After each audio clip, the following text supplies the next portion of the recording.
इसलिए मैं सीधे आज की जो हमारी पुस्तक की लेखिका है परमादरणीय सीमा कपूर जी से मेरा निवेदन है कि कृपया आप मंच पर आए।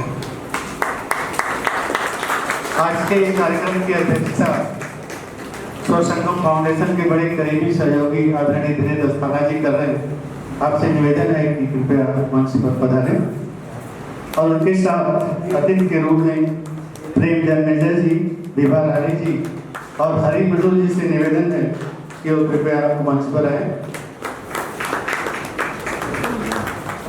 एक निवेदन है मंच की शोभा बढ़ाने के लिए स्वसंगम फाउंडेशन के चेयरमैन कि कृपया आप मंच पर आ जाएं।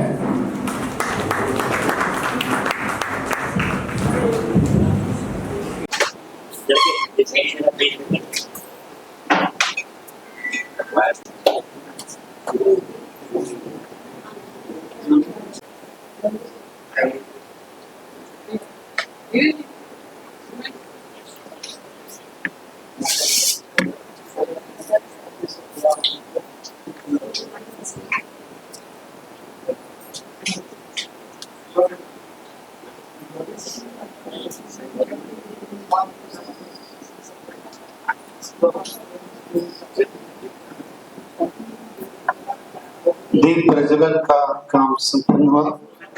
आप सभी अतिथियों से अनुरोध है कि पुनः मंच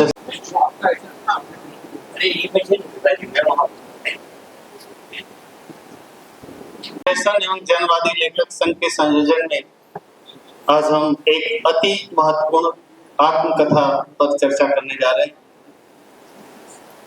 वास्तव में आज की जो शाम है एक बहुत महत्वपूर्ण शाम है। आप लोगों में से जिन लोगों ने भी ये पुस्तक पढ़ी होगी वो इसकी गंभीरता से परिचित होंगे।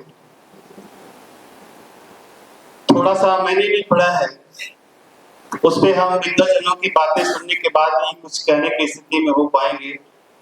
लेकिन एक चीज जो मुझे बहुत प्रभावित करती है इनकी पुस्तक की, उसमें एक उल्लेख है, एक हेडमास्टरनी है और एक बड़े नेता के सहयोग से एक इनकी माँ की नौकरी खा जाती। उसका शिकार मैं भी हुआ हूं, लेकिन मेरी नौकरी नहीं हुई, मेरी नौकरी बची। वो प्रसंग पर इस तरह से आप जब इनकी पुस्तक को पढ़ेंगे तो बहुत सारे ऐसे प्रसंग हैं जीवन के जो आपके साथ घटता हुआ प्रतीत होता है, आपके साथ आप लगता है कि आप उसको महसूस कर रहे हैं। ऐसा आपके साथ भी हुआ है। पूरी पुस्तक में सीमा कपूर जी तो खुद है, इनके एक भाई एक बहन है, इनकी मौसी है, माँ है, परिवार है, मध्य प्रदेश है, गांव है, कस्बे है, मुंबई शहर है, जीवन है, संवेदनाएं हैं, कहीं पीड़ा है, कहीं गरीबी है, कहीं अमीरी भी है। सारे पहलू आपको देखने को मिल जाएंगे। प्रेम भी है, घृणा भी है। ये हमारे ऊपर निर्भर करता है कि हम उसको किस रूप में स्वीकार करते हैं।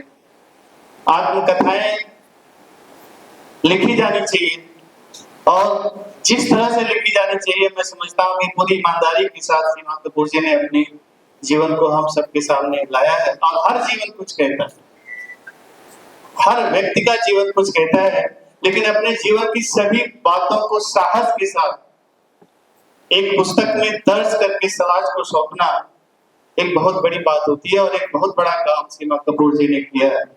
यहाँ पर वो एक बहुत बड़े कलाकार की पत्नी है, इसलिए उनका परिचय नहीं है, बल्कि उम्दा किस्म की लेखिका है। और पुस्तक को देखने के बाद, तमाम पुस्तकें पढ़ने के बाद लेखक का जो परिचय होता है वो इतने पुस्तकों के लेखक, 15 पुस्तकों के लेखक, 20 पुस्तकों के लेखक रूप में परिचय दर्ज होता है। लेकिन इनके फ्लैट पर मुझे लगता है कि ये इनकी पहली ही पुस्तक है और इस पहली ही पुस्तक ने पूरे हिंदुस्तान में पाठकों के दिलों पर राज करना शुरू कर दिया है। हम देखेंगे, जानेंगे भी विद्वानजनों से कि उसके और भी दूसरे पहलू क्या है। इसलिए आज के इस कार्यक्रम की शुरुआत करने से पहले मैं राजकमल की तरफ से, स्वसंगम फाउंडेशन की तरफ से और जनवादी लेखक संघ की तरफ से आपका स्वागत करता हूं और निवेदन करता हूं। एक होनहार छात्रा आमना आजमी मुंबई विश्वविद्यालय से हिंदी से एमए किया है, उससे निवेदन करता हूँ मुख्तार खान कृपया सहयोग करें कि एक पुस्तक दे करके सीमा कपूर जी का स्वागत करें।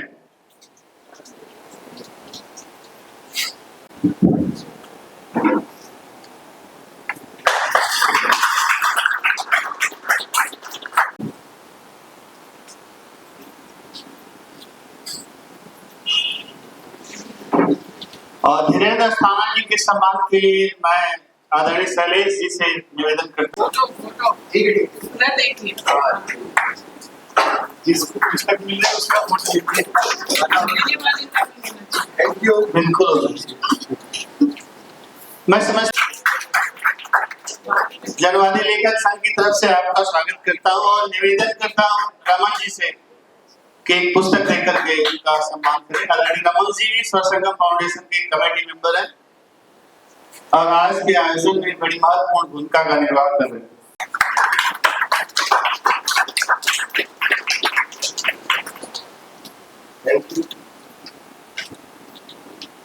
विभा रानी जी से हम लोग मिलते रहे हैं, इनसे मुलाकातें आयोजनों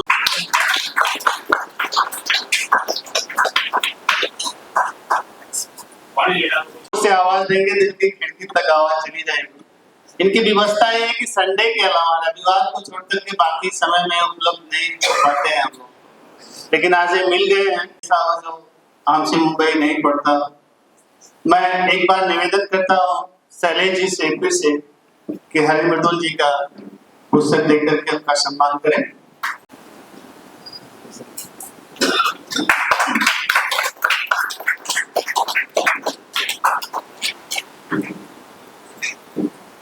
है बहुत बड़ी भूमिका है, उसे आप सब लोग हृदय बैंक के नाम से जानते हैं और एक बड़ी बीमारी के बाद बहुत सारे इनके सहयोगियों ने, इनके शुभचिंतकों ने ये उम्मीद खो के साथ आ गए।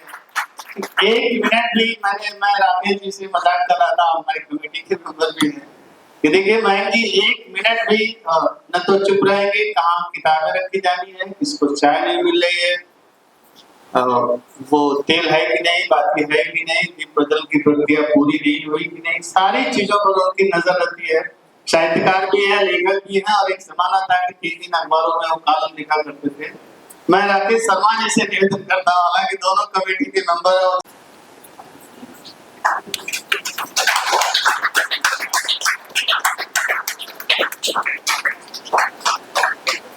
साथियों मैं देख रहा हूँ कि केवल सुनने वाले भी आते हैं जिन्हें साहित्य की समझ नहीं होती, संगीत की समझ नहीं होती, सिर्फ आनंद लेने के लिए आते हैं। लेकिन इस सभागार में आज देख रहा हूँ कि लेखक और प्रसन्न की तरफ से आप सभी का स्वागत करता हूँ, तहे दिल से आपका शुक्रिया अदा करता हूँ कि आप एक महत्वपूर्ण पुस्तक परिचर्चा में आज इस केंद्र में आए हुए हैं और आपके साथ के लिए मैं अपनी कमेटी के सदस्य रमन मिश्रा जी से निवेदन करता हूँ कि वो माइक पर आ जाए और आगे का 2 घंटे का। साथियों, सीमा जी, प्रेम जी, मयंक जी, धीरेन्द्र, विभा जी और यहाँ हाल में बैठे हुए मित्रगण, मुझे आज के कार्यक्रम के संचालन की जिम्मेदारी दी गई है। कार्यक्रम हम शुरू करते हैं। चूंकि ये किताब यूं गुजरी है अब तलक एक आत्मकथा है, तो इसकी पृष्ठभूमि में कुछ मैं बातें रख करके कार्यक्रम की शुरुआत करूंगा। राजकमल समूह ने प्रसिद्ध अभिनेत्री हंसा वाडेकर की आत्मकथा बहुत वर्षों पहले मराठी से हिंदी में अनुवादित कर प्रकाशित किया था।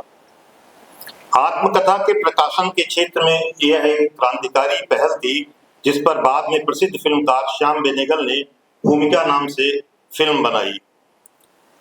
उसी परंपरा का निर्वहन करते हुए बाद के वर्षों में राजकमल समूह ने विश्व प्रसिद्ध अभिनेत्री जोहरा सहगल की आत्मकथा करीब से का प्रकाशन किया। यह अंग्रेजी से अनुदित होकर हिंदी में आया था। विश्व प्रसिद्ध लेखिका इस्मत चुगताई साहित्य और सिनेमा की बेहद चर्चित शख्सियत रही हैं। उनकी आत्मकथा कागजी है पैरहन को उर्दू से हिंदी में लाने का श्रेय भी राजकमल समूह को है। इसी कड़ी में सीमा कपूर की आत्मकथा यूं गुजरी है अब तलक का प्रकाशन भी हुआ है। वह नाटक और सिने जगत की एक प्रतिभाशाली कलाकार हैं। बाल फीचर फिल्म अभय के लिए सीमा जी को राष्ट्रीय पुरस्कार से भी सम्मानित किया जा चुका है। इसके अलावा भी फिल्म लेखन और निर्माण के लिए आप कई बार सम्मानित हो चुकी हैं। इस आत्मकथा की विशेषता यह है कि यह मूल हिंदी में लिखी गई है। इस तरह से यह आत्मकथा हिंदी भाषा की ताकत का भी प्रतीक है। यह आत्मकथा सिर्फ एक कलाकार की सफलताओं या असफलताओं का ब्यौरा भर नहीं है, न ही संघर्ष और आत्मसंघर्ष तक ही सीमित है, बल्कि यह एक कलाकार का या उससे भी बढ़कर एक स्त्री के आत्मसम्मान का दस्तावेज भी है। फैज अहमद फैज का एक शेर है, जुनू में जितनी भी गुजरी बकार गुजरी है, अगरचे दिल पे खराबी हजार गुजरी है। तो दोस्तों, ये इस कार्यक्रम के शुरू होने की पृष्ठभूमि आत्मकथा के सिलसिले में था। अब मैं सबसे पहले सीमा जी से ही गुजारिश करूंगा कि वह इस किताब के सिलसिले में और इस आत्मकथा के लेखन के सिलसिले में और कुछ इसके अगर संभव हो तो कुछ अंश का पाठ भी करें और कुछ इसके बारे में बताएं। सीमा कपूर जी। हाँ, शुरुआत।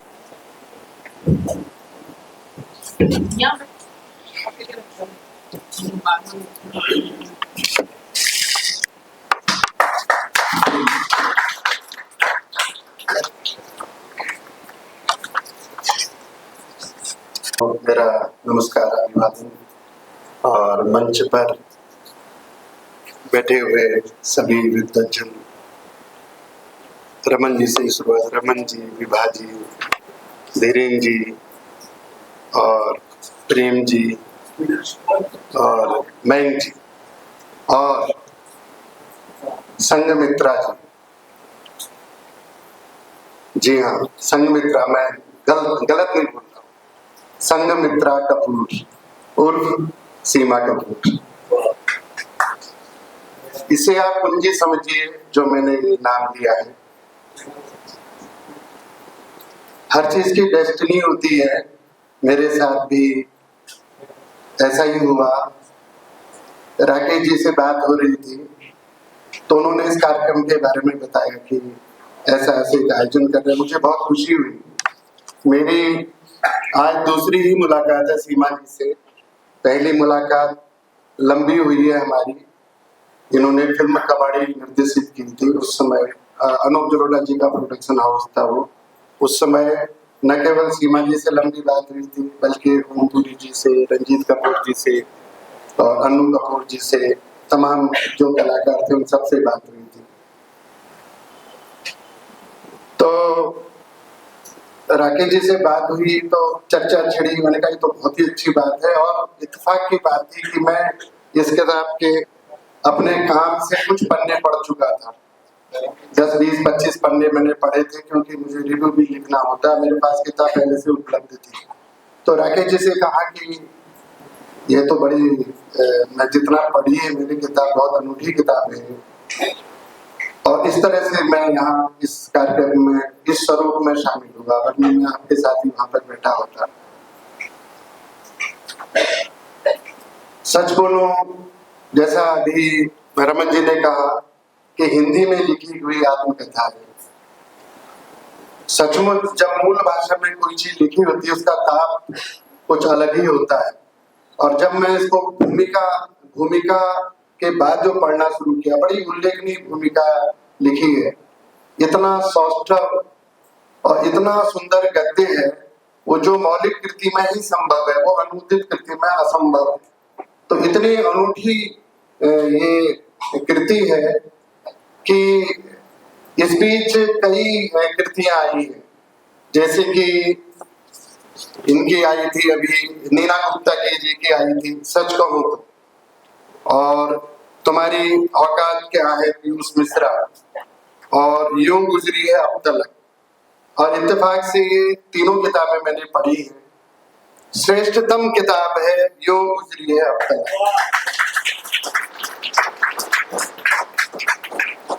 पहले पन्ने से लेकर रचनात्मक तो है ही है, इतने दुख, इतने दर्द, इतना उल्लास, इतना संघर्ष, इतना आत्मसम्मान और इतनी मौलिकता और ऐसे अनूठे शिल्प के साथ चीजें आती हैं।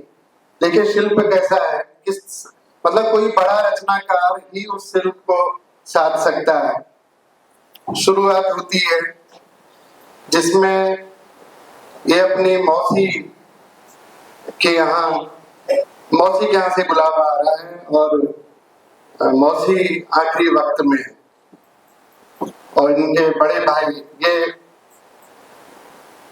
5-6 साल की है, 2 साल की है और बड़े भाई 11-12 साल लगभग इतने। अब बताइए 2 साल की बच्ची अपनी माँ की बड़ी बहन से मिलने जा रही जो कि इनके दर्शन के लिए आतुर है, किसी भी तरह से इनको देखना चाह रही और बड़ी उस यात्रा को, चूंकि वो करीब 400 पेज की किताब है, उसको मैं यहाँ एक शब्द तो बता नहीं सकता हूँ। तो जो उस दुर्गम यात्रा करते हुए जाती है और जैसे ही वहां पहुंचती है वो ऐसा लगता है कि वो इंतजार इनका कर रही है और इनके पहुंचते ही पूछती है और उनका देहांत हो जाता है। तो इस तरह से इनका एक सामना होता है मृत्यु से और अथाह प्रेम से भी, और वह निर्वहन इन्होंने इस कृति के आखिरी शब्दों में भी, आखिरी वाक्यों में भी किया है कि प्रेम और मृत्यु से किस तरह का सामना पूरा एक सर्कल में उन्होंने अभी तक के जीवन में जो किया है, और उसमें जाहिर है कि बहुत सारी घटनाएं उसमें शामिल हैं और ये इतना संघर्ष है कि सचमुच लगता है कि अरे कोई किसी कलाकार के साथ ऐसा भी होता है और उसमें इतने किरदार हैं। मैं तो मन ही मन सोच रहा था कि भले ही वो निजी जिंदगी है लेकिन किसी बहुत ही खूबसूरत वेब सीरीज की उसमें इतनी संभावनाएं हैं, उसमें इतनी घटनाक्रम है। तो बहुत सारे दिलचस्प किस्से हैं, जैसे कि ये मुझे लगता है सनावत में है, जब एक नदी ये लोग नहाने जाते हैं और जैसा, और बहुत ही छोटे घर में, देखिए कितनी कमाल की बात है, किस परिवार से आती है दोनों तरफ से, मतलब जो इनका जो ननिहाल है वो क्रांतिकारियों का घर है और इनके पिता इधर आ जाते टीकमगढ़ के राजा के यहाँ, महाराजा के यहाँ, क्योंकि वहां से पलायन करते हैं, वो क्रांतिकारी की खोज शुरू हो चुकी है। चटर्जी परिवार है, वो ब्राह्मण परिवार से ताल्लुक रखती है उनकी नानी।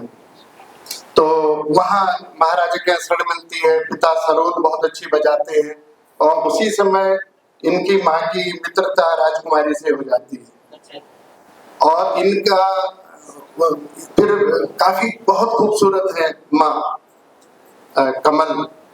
और तो जाहिर बात है कि ऐसी स्थिति में राज परिवारों में बहुत सारी नजरें इस तरह से उठती हैं कि थोड़ा असुरक्षा महसूस होती है। उसी बीच पिता श्री मदन कपूर जी से मुलाकात होती है, मतलब इनके पिता और माँ की मुलाकात होती है और उनका विवाह हो जाता है।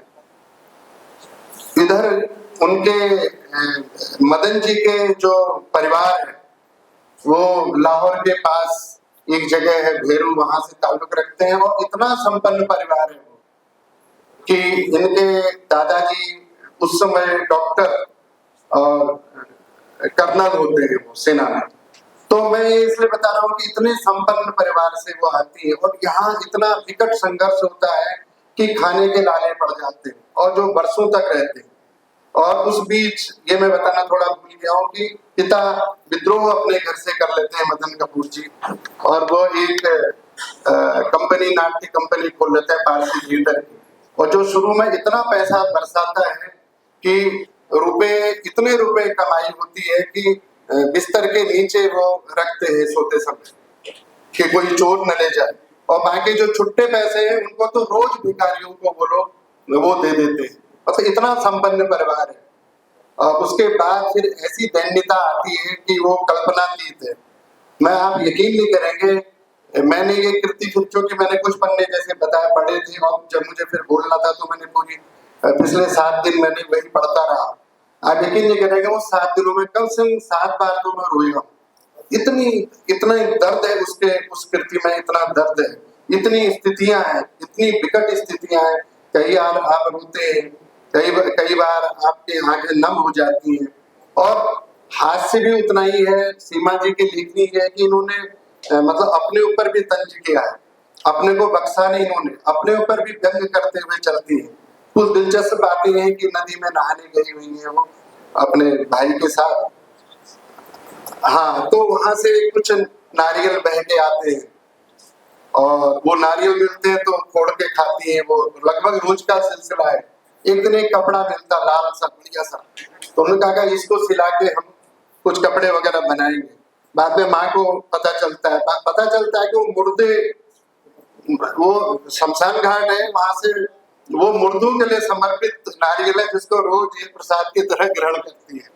तो पोल जब खुलती है, जब उस जो वस्त्र है लाल उसके लिए झगड़ा होता है कि मैं अपने लिए कुछ बनाना है, तो माँ को पता चलता है कि लाल कपड़ा कहाँ से आया। तब पता चलता है कि इस तरह से, उसी तरह से इनके बड़े भाई रंजीत जी का अपहरण हो जाता है, इनके मामा करते हैं। सुनिए तो सही, मैं जानबूझ के बोल रहा हूँ मामा, सोच समझ के बोल रहा हूँ, थोड़ा सा मजा है जैसा संगमित्रा मैंने बताया। तो मामा कौन है? डाकू माधव सिंह और मोहर सिंह। बाद में वो इनकी माँ उनको एक खत लिखती है भाई बना के। उसमें बाद में इन्होंने लिखा है कि इनकी शादी से पहले ही उनका निधन हो जाता है, वरना उन्होंने वादा किया था कि जब इनकी शादी होगी तो मैं अपनी भांजी का कन्यादान करूंगा। तो सोचे कि वो शादी कैसी होती कि ढेर सारे डकैत आते और कन्यादान माधव सिंह जी कर रहे होते। तो इस तरह से तमाम घटनाक्रम आते हैं। एक बड़ा मैंने एक उपन्यास पढ़ा था, बहुत ही अनूठा उपन्यास है अलका सराफ जी का, कुलभूषण का नाम दर्ज कीजिए। अगर किसी ने नहीं पढ़ रखा है तो मैं उससे प्रार्थना करूंगा, और ललिता जी ने पढ़ रखा है, अनूठा उपन्यास है। तो उसमें एक चीज ये है कि बांग्लादेश की पृष्ठभूमि पर है, उसमें एक बटन है और वो बटन का जिक्र ये है कि वो भुला देने वाला बटन है। उसको बटन आप दबाते हैं तो आप अपना पिछला जितना भी बुरा वक्त है उसको आप भूल सकते हैं। इनके यहाँ वो है माँ का थप्पड़, जो हमेशा कुछ भी होता है तो इतने थप्पड़ भरे, मतलब कुछ भी होता है थप्पड़ लगता है। गिरती है तो माँ जोरदार थप्पड़ मारती है, क्यों? जो गिरा हुआ दर्द है गिरने के बाद का, वो थप्पड़ से दूर हो जाए, मतलब एक नया दर्द हो तो वो दर्द भूल जाए। तो वो कई जगह वो थप्पड़ चलता है। बहुत दिलचस्प इस तरह से घटनाक्रम है। और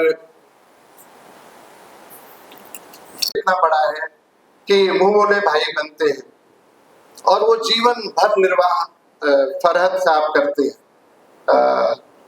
झालावाड़ में ही फरहद रहते हैं, फरहद की पूरी फैमिली। और मैं ये कहना चाह रहा हूँ, जो धर्म के नाम पर जाति के और स्वर संगम फाउंडेशन, जनवादी लेखक संघ और विरंगुला केंद्र और यहाँ उपस्थित सभी लोग, आप सबने मुझे यहाँ बुलाया, बोलने के लिए एक मौका दिया, मैं आप सबकी बहुत आभारी हूँ। यहाँ मंच पर उपस्थित हमारे सारे अग्रज भी, मित्र भी, और धीरेन्द्र जी, प्रेम जी, सीमा जी तो है ही, और प्रदेश जी, रमन जी सर। सीमा जी की ये किताब यूं गुजरी है अब तक, इस पर बात करते हुए मैं बहुत गड्ढमड की स्थिति में हूँ कि मैं किताब पर बात करूं या इनके जीवन पर बात करूं, या इस किताब को पढ़ते हुए जो मुझे लगा कि ये तो मैं खुद अपनी जिंदगी जी रही हूँ उस पर बात करूं, या फिर इस किताब को पढ़ते हुए लोगों के जो उनके अपने विचार आते रहे हैं, उनकी जो राय होती रही है, उनकी जो प्रतिक्रियाएं होती रही हैं, उनकी बात करूं, जो मुझे अलग अलग लोगों से प्रत्यक्ष रूप से मिलते रहे हैं, चाहे इनके साथ काम करने वाले एक्टर्स रहे हों या फिर इनके प्रशंसक और प्रशंसिका रहे हों। सीमा जी की इस किताब को मैं कई रूप में मैं उसमें क्या घटनाएं परिघटनाएं हैं मैं उस पर नहीं जाना चाहूंगी। इस किताब को लिखने के पीछे जो मुझे लग रहा है वो एक तो ये कि जो इन्होंने कहा कि मैं अपनी जिंदगी नहीं लिख रही हूँ, मेरी जिंदगी जो लिखी हुई है मैं उसको यहाँ कलमबद्ध कर रही हूँ। हम सब की जिंदगी किसी ने लिख करके दी हुई है, हम सब उसे कोई कलमबद्ध करता है, कोई कलमबद्ध नहीं करता है, लेकिन वो कलमबद्ध करना क्यों जरूरी है ये आप इस किताब को पढ़ करके जान सकते हैं, समझ सकते हैं। एक नहीं लड़कियों का और स्त्रियों का संघर्ष, मैं ये नहीं कहती कि पुरुषों का संघर्ष कम होता है, लेकिन स्त्रियों का संघर्ष, लड़कियों का संघर्ष ज्यादा होता है। उन्हें हर कदम पर परीक्षा देनी होती है, कभी शक की परीक्षा है, कभी देर से क्यों लौटी इसकी परीक्षा है, कभी जल्दी कहाँ आई इसकी परीक्षा है, कभी क्यों किया खाना बनाने की परीक्षा है, पानी भरने की परीक्षा है, खिलाने की परीक्षा है। ये बहुत छोटी छोटी चीजें हैं, उनके बीच में इनकी लड़कियों की अपनी जिंदगी कहीं रुक जाती है, कहीं थम जाती है। और सीमा इन सारे थमे हुए लम्हों को और उनके एहसास को अपनी कलम से लिखती हैं। छोटी सी बच्ची है, 2 साल की उम्र से इनकी जिंदगी शुरू होती है और उस उम्र में इन्होंने ये महसूस किया कि हम सांप्रदायिकता में कितने घिरे हुए हैं और एट द सेम टाइम इन्होंने ये महसूस किया कि सांप्रदायिकता अलग जगह है और व्यक्ति का प्रेम अलग जगह है, जिसका जिक्र हरिमदुल ने किया जिस मौसी के बारे में। उस मौसी ने जब अंतिम सांस छोड़ी और तब पता चला कि उनकी इच्छा है कि उन्हें दफनाया जाए, और ये एक बहुत बड़ा बवाल हो सकता था। आज के समय में हम शायद कल्पना नहीं कर सकते आज के समय में उनकी उस इच्छा का कितना सम्मान होता है। जैसे इस्मत आपा ने अपनी इच्छा जाहिर की थी कि मुझे जलाया जाए। आज के समय में इस तरह की इच्छा प्रकट करने वाले का कितना क्या होगा मुझे नहीं मालूम है, लेकिन उस समय एक व्यक्ति की इच्छा का सम्मान किया गया और इस बात को इन्होंने रेखांकित किया है। ये आज हमारे लिए सीखने और समझने की बात है। लड़कियां किस तरीके से आगे बढ़ती हैं, कदम कदम पर उन्हें अपनी माँ से ही जो शॉक ट्रीटमेंट मिलता है, और ये मेरे ख्याल से लगता है कि हर लड़की को थप्पड़ और डांट ये उसके हिस्से आते ही हैं।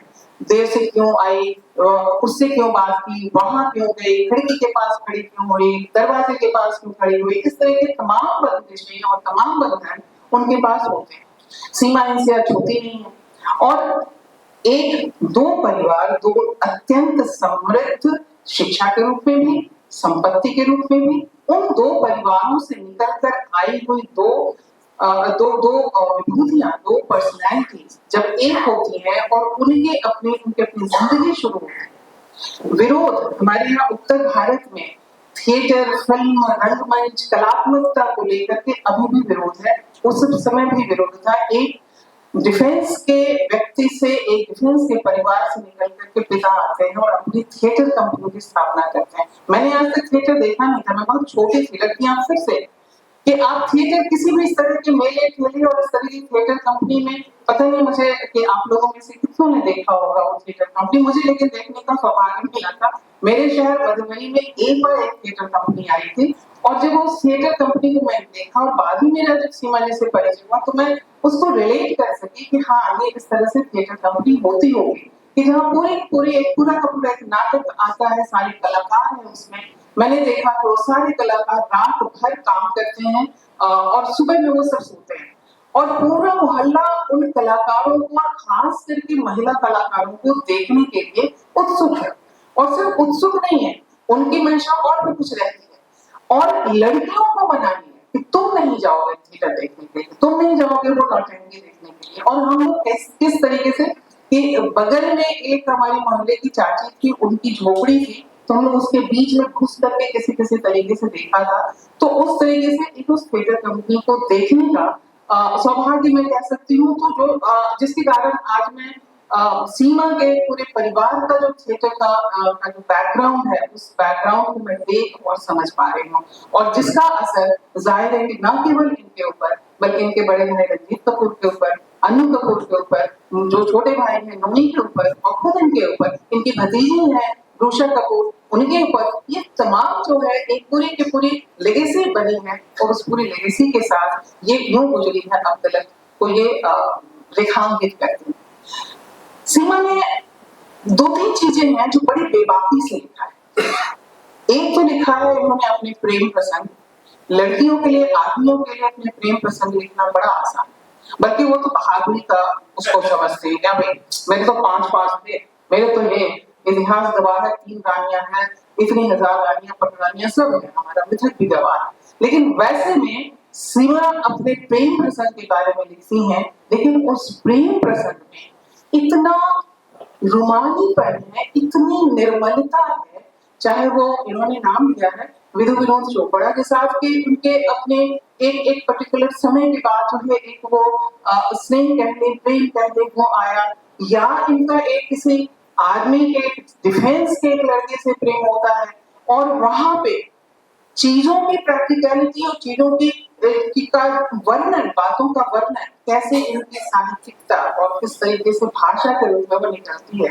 कि मुझे याद आता है हम जब बात कर रहे थे और हम इसके मजे भी ले रहे थे, तो ये लिखती हैं और ये कहती हैं कि एक बार इनका पेट खराब हो, और इन्होंने अपने और इन्होंने कहा कि काका जी से, बाबू जी से, तो वो जब आएंगे तो उनको बताइएगा नहीं कि मेरा पेट खराब है। अब खराब भी लगता है ना कि भाई आपको कोई आपका प्रेमी आ रहा है मिलने, अब आप उससे कहें कि उसकी बेटी का पेट खराब है, लेकिन इन्होंने कहा ना बेटा मैं बिल्कुल नहीं बताऊंगा, ऐसे मैं बड़ा बताऊं।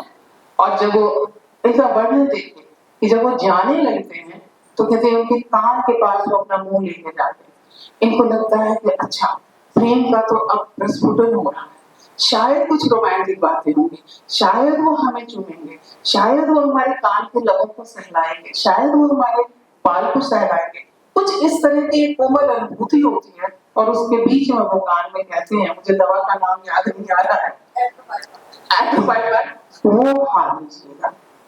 तो ये जो प्रैक्टिकल फॉर्म है, मुझे याद आ गया कि बहुत पहले हमने किसी सरिता होता है उसमें पढ़ा था कि एक पत्नी, उनकी तबीयत बहुत खराब हुई तो उन्होंने अपने पति से कहा कि अच्छा देखो जी मैं जब मरूंगी ना तो तुम मेरे लिए क्या क्या करोगे, तो उसने कहा बता दो क्या क्या करूंगा। तो उसने कहा कि तुम मेरी कब्र पर जो मेरा जहां भी मैं जलाई जाऊंगी, मेरा अंतिम संस्कार होगा, वहां तुम रोज एक गुलाब का फूल रख दिया करोगे। तो हाँ मैं रख दूंगा, लेकिन ये बताओ कि अगर जिस दिन गुलाब नहीं मिला तो किसी दूसरे फूल से काम चलेगा क्या? तो ये जो चंचलता है और ये जो रोमानीपन है वो इन्होंने बहुत बखूबी और बहुत सरलता से और बहुत आत्मीयता से, कि उसको पढ़ते हुए आप छलकता हुआ खुद को महसूस करेंगे, एक किसी प्रेम की धारा में बहता हुआ महसूस करेंगे, और एट द सेम टाइम एक लड़की के जीवन का जो सबसे बड़ा दुस्वप्न होता है, जिसके कारण वह पुरुष समुदाय से घृणा करने लगती है, उस पुरुष समुदाय के डर से, उसके आतंक से जीवन भर मुक्त नहीं हो पाती है, उसका भी बहुत ही बेबाकी से सीमा ने वर्णन किया। मैं जब पढ़ रही थी बहुत धन्यवाद रवन जी। मित्रों, मैं स्वर संगम फाउंडेशन और जनवादी लेखक संघ का बहुत आभारी हूँ कि उन्होंने ये मुझे मंच दिया। वैसे तो इस तरह के सब बड़े औपचारिक रूप में बोले जाते हैं, धन्यवाद दिया जाता है, मैं वास्तव में आभारी, धन्यवादी, क्योंकि इसके पीछे कारण है। इसके पीछे सबसे बड़ा कारण ये है कि मीरा रोड, मुझे जो लगता है पूरी मुंबई में एक ऐसी जगह है जहां पर गंभीर साहित्य की धारा बहती है। बहुत समय से मैं यहाँ आ रहा हूँ और मैं साहित्य के अलग अलग रूप में देख रहा हूँ, अलग अलग तरीके से यहाँ साहित्य को प्रस्तुत किया जाता है। और यहाँ के मित्रों से, खासकर धीरेन्द्र से, हरिमृदुल से, रमन जी से, हिरेश जी से तो बहुत पहले मिला था, उनसे मुलाकात हुई यहाँ पर। तो बहुत देर से मन था कि यहाँ आकर इस मंच से कुछ अपनी बात कह सकूं। कारण क्या है कि गंभीर साहित्य चिंतन,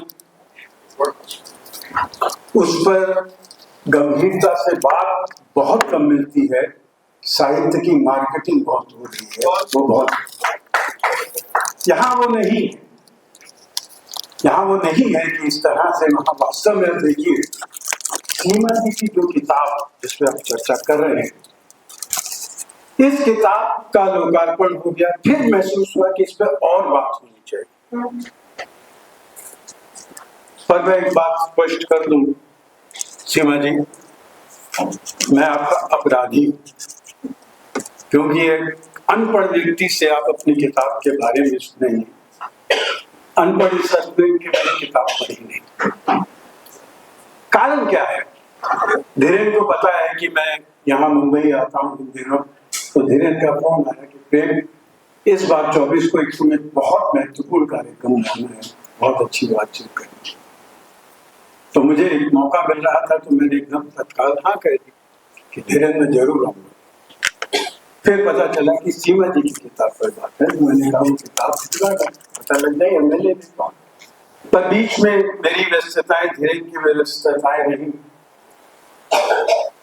फिर मैं मुंबई आया तो तब मैंने धीरेन्द्र से कहा, तो उसने कहा इस समय तो मुश्किल है, पर इन्होंने, रमन जी ने और धीरेन्द्र ने कुछ सामग्री भी दी मुझे, तो जिसके आधार पर मैं कुछ बातें कर सकता हूं। पर मुझे लगा कि आपकी किताब को पढ़ने की जो प्यास थी, जो छोटी सी अपनी प्रज्वलित हो रही थी, आज हरिमृदुल ने और विभा रानी ने उसमें बहुत सारा घी डाल दिया। व्याख्या नहीं हुई बहुत तेजी, मतलब ये लग रहा है कि प्राथमिकता बन गई है कि इस किताब को पढ़ा ही जाए। मित्रों, इस किताब पे बात करने से पहले थोड़े एक अलग एंगल से, क्योंकि इन्होंने किताबों पे बात की है, मैं थोड़े एक अलग एंगल से भी बात करना चाहूंगा। प्रसाद मेरे प्रिय रचनाकार हैं और MA में आपको मालूम है कि स्पेशल पेपर लेना होता है, तो मैंने जयशंकर प्रसाद को लिया था। दिल्ली विश्वविद्यालय का छात्र हूँ, यहाँ कामायनी जो है वो डॉक्टर नगेंद्र ने पढ़ाई थी, तो वहां पे उनके नाटक भी पढ़े, और जिसमें ध्रुव स्वामी नाटक, मैं मानता हूं कि ऐसा व्यंग्य नाटक लिखा ही नहीं गया। नारी के सशक्तिकरण की जो आप बात करते हैं, विभा जी जानती हैं, वहां ध्रुव गोस्वामी का जो चरित्र है वैसा चरित्र आज भी नहीं दिखेगा, जो भरे दरबार में अपने पति के सामने प्रेमी से कहती है कि तुम हिम्मत करो, और कहती है कि यहाँ एक वही नपुंसक नहीं है, किस किस को बाहर निकालो। तो ध्रुव स्वामी का चरित्र उसने मुझे प्रभावित, मतलब मुझे कहा गया कि कहाँ छायावाद में जा रहे हैं, मुझे लगा आधुनिक सोच प्रसाद देते, उनका जन्मे जगह नाग जगह प्रेम जन्मे जगह, मैंने वही से किया। तो मैंने उसको पढ़ते हुए देखा कि सबसे छोटी आत्मकथा अगर किसी ने लिखी है तो जयशंकर प्रसाद ने लिखी, सबसे छोटी, और वो भी कविता। परिचय नाम की उनकी कविता है लहर में, उसमें वो कहते हैं कि सुनकर क्या तुम भला करोगे मेरी भोली आत्मकथा, अभी समय नहीं थकी सोई है मेरी मौन व्यथा। और क्यों इसके बारे में कहते हैं, विडंबनाएं जीवन की जो है उनके जीवन में जो आई है, इस गंभीर अनंत नीलिमा में असंख्य जीवन इतिहास ये लोग करते ही रहते हैं अपना व्यंग मलिन उपहास। तो प्रसाद की व्यवस्था थी ना लिखने की, क्योंकि व्यवस्था होती है लिखने की और एक व्यवस्था होती ना लिखने की। तो अगर आप देखें तो कहते हैं मैं छोटे से जीवन की इतनी बड़ी कथाएं आज कैसे कहूं, तो इसलिए वो कहते हैं क्या इससे अच्छा नहीं और उनकी सुनता मन कहूं। आप अगर वास्तव में आत्मकथा लिखना चाहते हैं तो एक बहुत बड़ी चुनौती है, और इस चुनौती को स्वीकार करना बहुत कठिन है। मैं आत्मकथा के बारे में आगे कहूंगा। और यही कारण है कि ईमानदारी से हमारे समय के जो लोग लिख रहे हैं वो आत्मकथाएं नहीं, मेरी पीढ़ी के लोग आत्मकथाएं कहां लिख पा रहे, मैं ही नहीं लिख पा रहा। और धीरेन्द्र बैठे हैं यहाँ पर, हाँ वही मैं बता, इतना ज्ञान है मुझे।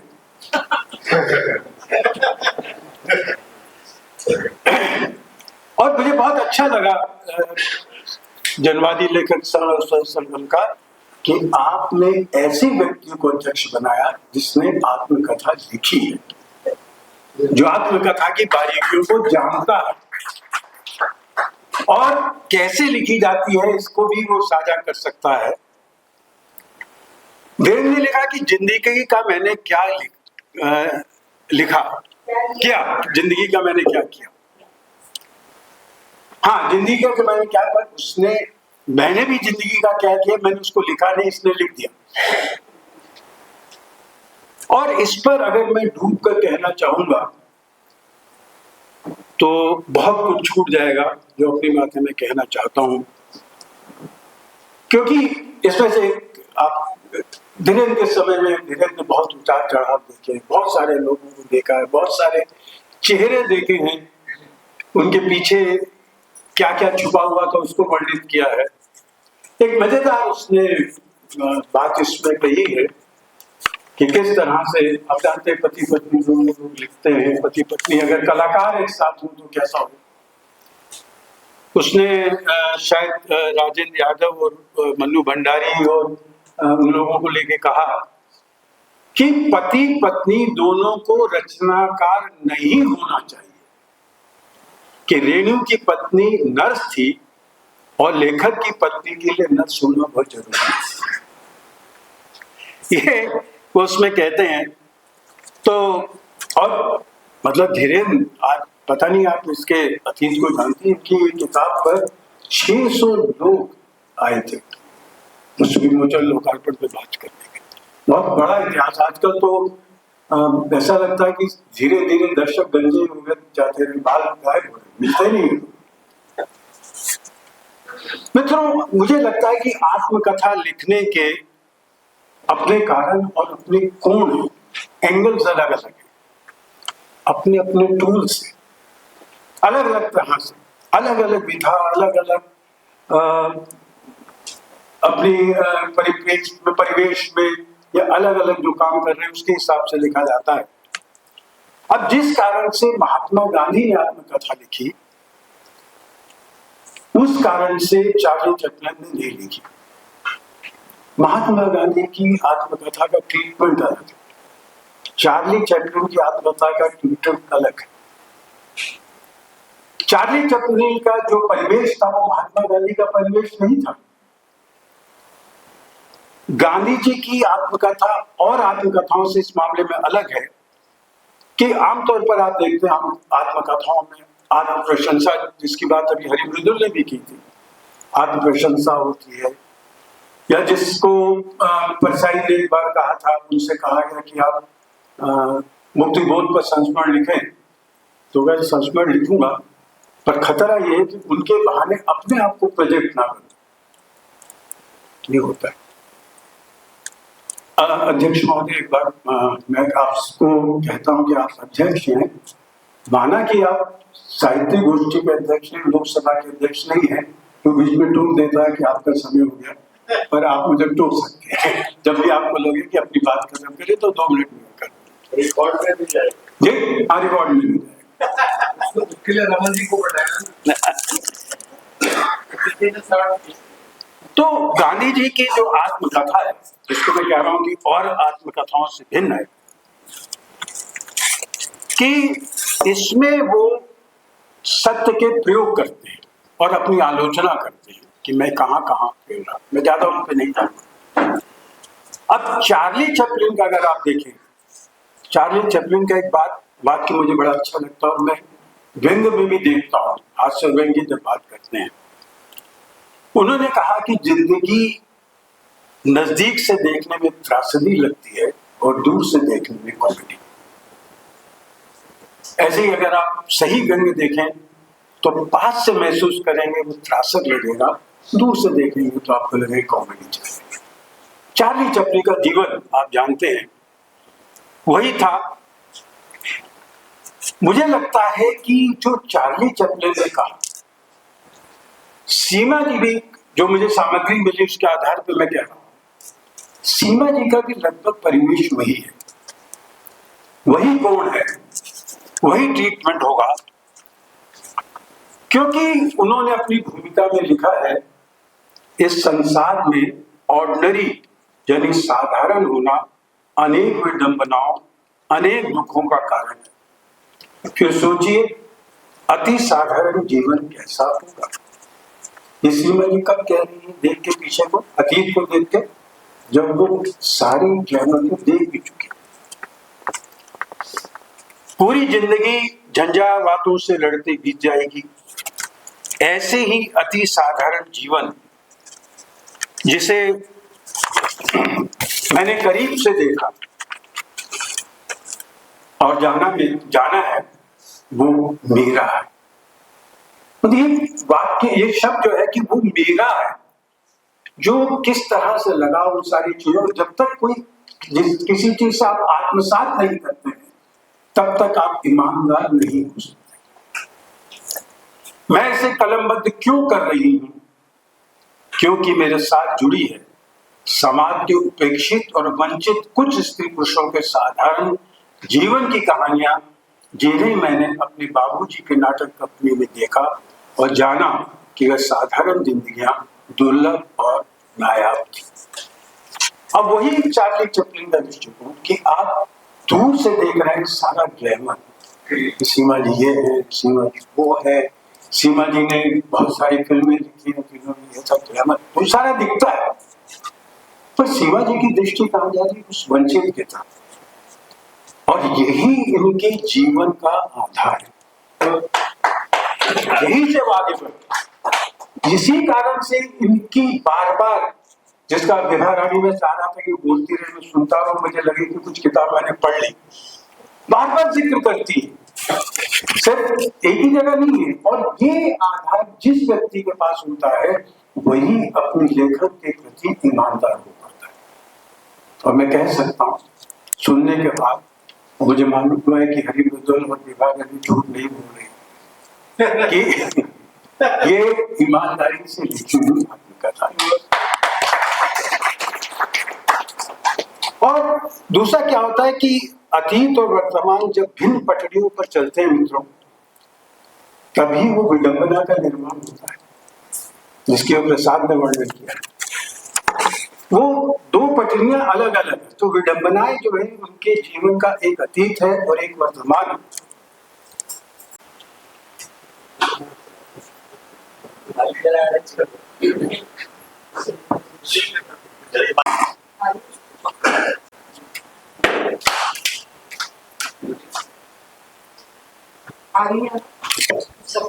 जी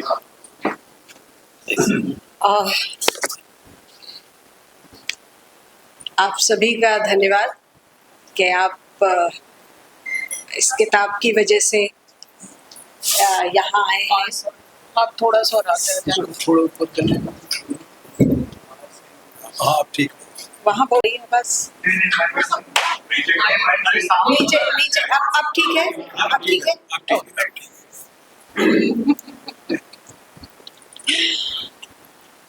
तो मैं ज़्यादा समय नहीं लेके, क्योंकि मैं कुछ सोच के नहीं आई थी कि पहले मैं सुनना चाहती थी सबको कि क्या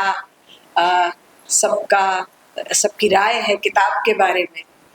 एक्चुअली किताब ये कोई उपन्यास नहीं है कि इसमें किसी तरह की कल्पना हो, किसी तरह के कैरेक्टर में क्रिएट करूं, इसलिए इस पे कुछ और कुछ कहना, हाँ शैली पे बोला जा सकता है, इसको कहने के जो स्टाइल होता है उस पे कुछ कहा जा सकता है, लेकिन ये मेरा जीवन है। और जीवन मैंने कोशिश की है कि जहाँ से मुझे मेरी जिंदगी की पहली याद और मैं जब 2 या 2.5 साल की थी, 62 की बात है, इसलिए मुझे मैं कह सकती हूँ कि ये 2-2.5 साल की थी मैं,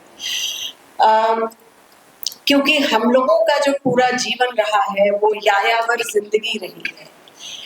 आप अगर कहेंगे, हमारे इसीलिए कोई परमानेंट दोस्त नहीं बन पाए। मैं औपचारिकता से शुरू नहीं करूंगी कि ना सब लोगों का यायावर इस तरह से रही है कि जैसा कि अभी आपको मृदुल जी ने बताया, मुन्ना जी ने बताया, मेरा ददिहाल पूरा का पूरा वो बताना थोड़ा सा मेरे शब्दों में मैं जरूरी समझ रही हूँ। पूरा ददिहाल जो है वो आर्मी ऑफिसर्स का था और या बड़े वकीलों का था। और ये बात मैं कर रही हूँ पार्टीशन से पहले की, विभाजन से पहले की। और ननिहाल मेरा जो था वो कलाकारों का था और बहुत संपन्न उससे था। मेरे नाना क्रांतिकारी थे, उनकी 3 लड़कियां थी और लड़का कोई भी नहीं था। और उनको बंगाल से भाग के तब टीकमगढ़ एक रियासत हुआ करती थी, छोटी सी आज भी है टीकमगढ़। मेरी माँ मेरी आखिरी तक कहते रही एक बार ले चलो ले चलो, और मैं उनको नहीं ले जा पाई क्योंकि कभी सर्दी बहुत होती थी या कभी गर्मी बहुत होती थी और कभी कुछ समस्याएं थी। फिर मेरे छोटे जो ब्रदर है निखिल कपूर, उनका आयाम बैठे हुए उनके सुपुत्र पैदा हो गए, तो माँ उसमें व्यस्त हो जाती थी, अभी आयाम के एग्जाम है, ये है वो है, और इस तरह से चीजें टलती गई और माँ चली गई और मैं उनको उनकी जो जन्मस्थली तो कलिम्पोंग थी उनकी, मैं वहां नहीं ले जा पाई। तो बहरहाल वो दोनों परिवार ननिहाल और ददिहाल बहुत ज्यादा संपन्न थे, बहुत ज्यादा मतलब बहुत ज्यादा संपन्न थे। अपने मुंह से कहना ठीक नहीं लगता, हमने तो उतनी संपन्नता देखी भी नहीं। मेरी माताजी की साड़ियों में जो जरी होता था, जो बाद में बिकी है, जो आप मृदुल जी बोल रहे थे कि साड़ियाँ नहीं बिकी है, साड़ियों को जला जला के उसके जो सोना होता था, पहले जरी जो होती थी वो सोना होता था, उसको बेच बेच के हमारे बाबूजी ने। तो मैं ये बता रही हूँ कि थिएटर कंपनी का निर्माण कैसे हुआ। मेरे फादर ने लाहौर में डीएवी कॉलेज में पढ़े थे, वो बहुत अच्छे पढ़ाई में थे। पता नहीं कैसे उनको सूझा और वो दिल्ली आ गए और उन्होंने कहा मैं नाटक कंपनी बनाऊंगा।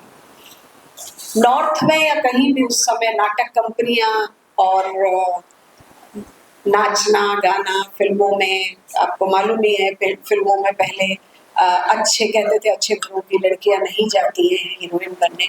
पहले जब फिल्म शुरू हुई तो पुरुष ही महिला का किरदार करते थे और थिएटर कंपनियों में पुरुष ही महिला का किरदार करते थे। लेकिन मेरे फादर ने एक नाटक कंपनी बनाई जिसका कई नाम थे। भोपाल थिएटर, लास्ट में उसका नाम भोपाल थिएटर रखा क्योंकि हम भोपाल में वो हो गए थे। मैं और अरुण भैया भोपाल में ही पैदा हुए। रंजीत भाई सीहोर में भोपाल के पास एक जगह थी जहाँ कंपनी लगी थी, वहां पैदा हुए। निखिल शिवपुरी में, वहां भी कंपनी लगी थी। तो जहाँ जहाँ कंपनियां लगती थी हम बच्चे पैदा होते गए और इस तरह से कारवां चला। कंपनी आज हम याद करके उसको बड़े गर्व से कहते हैं कि रंजीत भाई ने थिएटर में राष्ट्रपति अवार्ड ले लिया, लेकिन कंपनी होने की त्रासदी सबसे ज्यादा जो सही है वो मैंने और माँ ने सही है, स्त्री होने के नाते। पुरुष तो फिर भी उसको इतना उपेक्षा नहीं मिलती है समाज में। थिएटर कंपनी का, हाँ, लोग घर पे नहीं बुलाएंगे बस, लेकिन उनके साथ चाय वाय पी लेंगे, सिगरेट पी लेंगे पान की गुमटी पे। लेकिन स्त्रियों के लिए बहुत, हाँ, मेरे और माँ के लिए, क्योंकि मैं तो तब छोटी थी, ये चीज मैंने जो कंपनी वाली होने का, मेरे बाबूजी ने थिएटर कंपनी बना ली। 40 मुझे याद नहीं है 44 में 1944 या 40 में जब भी उन्होंने बनाई थी, उसके बाद मेरे ददिहाल ने उनको घर से निकाल दिया। जी, वो बिल्कुल वो हो गए, आउटकास्ट, वो बाहर हो गए, समाज से बाहर हो गए। इवन मैं शायद एक शब्द का उपयोग करूंगी क्योंकि मेरी ताई जी उनको यही कह के बुलाती थी, घर में उनको मदन लाल का नाम था उनका, तो घर में मद्दू मद्दू बोलते थे उनको। तो कभी बाबूजी प्रेम जब उनको परिवार का सताता था और मिलने चले जाते थे तो उनको घर में बोला जाता था मद्दू भड़ुआ। इतना, सॉरी ये शब्द मैं इस्तेमाल कर रही हूँ जो मैंने किताब में भी इसलिए इस्तेमाल किया कि जो बोला जाता था उसको मैं लाग लपेट के साथ क्यों प्रस्तुत करूं। जब राही मासूम रजा अपने उसमें रिक्शे वाले से गालियां बुलवा सकते हैं तो मेरे फादर को जो बुलाया जाता था उसमें लिखने में मुझे क्या वो है। उस वक्त वो हंस के टाल देते थे या नहीं टालते थे मुझे नहीं मालूम, क्योंकि उसके रिपरकशन क्या होते थे, उसके कॉन्सिक्वेंसेस क्या होते थे, उसका बाबूजी ने हमें कभी पता नहीं लगने दिया। जो खासियत बाबूजी में थी कला को जो संरक्षण मिला, आज अवार्ड मिलते हैं उस पे कि थिएटर के लोग हैं उसमें, उसका जो अनुभव मेरे भाइयों को रहा या मुझे रहा, उस वजह से सराहे जाते हैं। लेकिन उस सराहना के पीछे मेरे पिता ने कितने नामों से उनको नवाजा गया।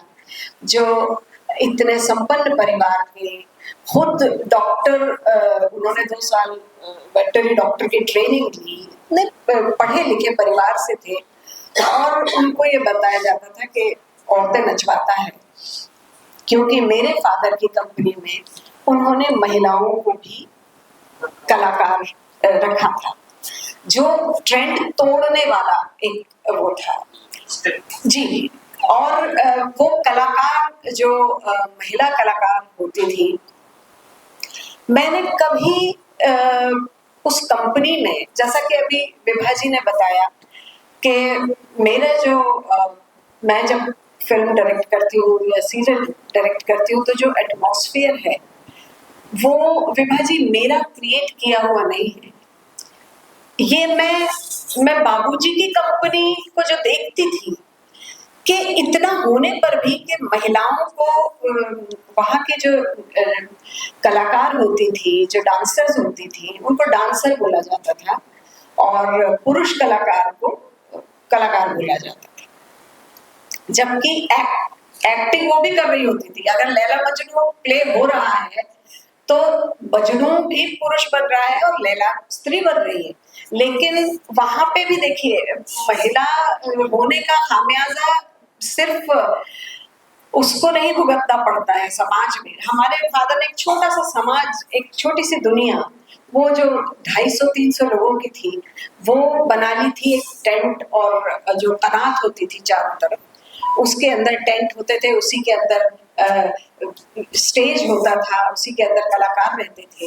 तो एक छोटी सी दुनिया, उस दुनिया से में जब हम रहते थे तो उस बाहर की दुनिया का हमें कोई भान नहीं था कि बाहर क्या है। ये बाहर की दुनिया से हमें अवगत करवाया हमारी माता जी ने, उससे जो परिचय करवाया। माँ ने कहा कि नहीं, मेरे बच्चों को फादर मेरे बहुत फिलोसोफर थे, वो उनकी बाइबल जो थी वो थी ला मिजरेबल। विक्टर ह्यूगो के वो दीवाने थे। ला मिजरेबल जो उपन्यास है वो मेरे फादर का, जैसे बाइबल आप कोट करते हैं ना, कुरान, बाइबल, गीता, उसी तरह मेरे फादर, उनका एक ही होता है, life is to give not to take, जीवन देने के लिए, लेने के लिए नहीं। वो उनका वो फ्रेजेस बोलते थे हमसे और हम देखते थे कि वो जो बोलते हैं उसी तरह जीते हैं। तो क्या होता है कि जब आपके पेरेंट्स जो बोलते हैं, कितना ही कर्जा हो, कितने ही लोग आ जाएं मांगने के लिए, अपमान करने के लिए, कि घर की बल्लियां बिक गई, हारमोनियम बिक गए, साड़ियां बिक गई, जरी बिक गया, जो भी था, लेकिन मैंने कभी ये नहीं देखा कि मेरे फादर ने कहा उनको कह दो बाबूजी नहीं है। इतना झूठ भी मैं तो खुद सोचती हूँ, मैं तो 80% सच पे चलती हूँ, सच में 20% झूठ बोलना पड़ता है और जीने के लिए, तो मुझे उसमें भी गिल्ट होता है क्योंकि जीने के लिए बहुत सारे झूठ बोलने पड़ते हैं। अभी तो और ज्यादा होते जा रहे हैं झूठ। लेकिन मैं ये सोचती हूँ कि बाबूजी और माँ, कितना मुश्किल होता है सच पे चलना, कितना मुश्किल होता है। खासतौर से बच्चों के सामने आप बहुत पकड़े जाते हैं क्योंकि 24 घंटे आप उनके सामने रहते हैं, तो पकड़े जाते हैं आप जब झूठ बोल रहे हैं या कुछ कर रहे हैं। तो ये इतिहास है कि समाज किस तरह से बदल रहा था। मैंने ये कोशिश की है कि उन चीजों को मैं ज्यादा लेके आऊं, क्योंकि जिंदगी तो देखिए 400 पेज में आती नहीं है। 65-66 साल जीने के बाद आप 300 पेज में, 350 पेज में आपकी जिंदगी, क्योंकि बहुत सारी चीजें इतनी हैं, इतने खूबसूरत जिंदगी मैंने जी है। मैं बहुत ईश्वर की अगर वो है तो उसकी शुक्रगुजार हूँ कि उसने मुझे बहुत खूबसूरत जिंदगी दी है। और पल पल में मैं तो सच बोलती हूँ, मैं मरना भी नहीं चाहती, शायद मरना हो लेकिन मैं मरना नहीं इसलिए नहीं चाहती हूँ कि इतनी खूबसूरती है जीने के लिए, उसको एक जिंदगी में समेटना बस की बात नहीं है। अभी आपका पर्सपेक्टिव है, आप लाइफ को कैसे देखते हैं। तो किताब के बारे में मैं ज्यादा बात नहीं करके अपने बारे में, किताब भी मेरे ही बारे में है, लेकिन मैंने क्यों लिखी और क्यों मुझे लगा कि लिखना चाहिए। जैसे जैसे उम्र बढ़ती है, आपकी जो ब्रेन का जो मेमोरी का खाना है वो धीरे धीरे पुरानी चीजों को डंप कर देता है, वो आपके स्टोर रूम में चली जाती है। मैं कतई नहीं चाहती थी कि मेरे बाबूजी की कंपनी, वो महिलाएं जिन्हें मैं बचपन में देखती थी और फैसिनेट होती थी, उनसे प्रभावित होती थी, कितनी खूबसूरत है ये कैसे स्टेज पे जाकर गाती हैं, डांस करती हैं, अलग अलग कैरेक्टर हैं इनके, और उसके साथ इनके साथ जिंदगी में क्या हो रहा है। दो तरह की जिंदगी वो जी रही है। एक वो जिंदगी है जब वो स्टेज पे जाती है तो पुरुषों की आहें निकलती हैं, पुरुष उनकी कल्पना करते हैं, पुरुष उनकी कल्पनाओं में जीते होंगे, रात को सोते होंगे, सुबह उठते होंगे, और एक झलक पाने के लिए वो जो कंपनी के जो दूसरे जो डांसर्स के कपड़े धोते थे, कलाकारों के कपड़े धोते थे, या उनसे बाजार से सामान मंगाते थे, उनसे दोस्ती करते थे कि एक बार हमारी दोस्ती करवा दो, हम उनको कुछ गिफ्ट देना चाहते हैं, हम उनसे मिलना चाहते हैं।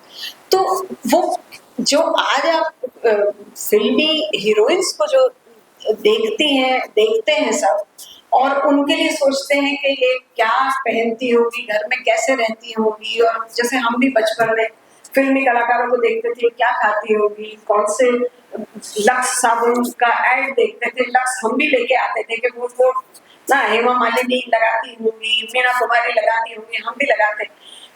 सेम वो ही स्टारडम उन महिलाओं का था जो समाज में जिनको र नाम से बुलाया जाता, हे दृष्टि से। वो शब्द बहुत खराब है, मैं किसी स्त्री के लिए नहीं लेना चाहूंगी, लेकिन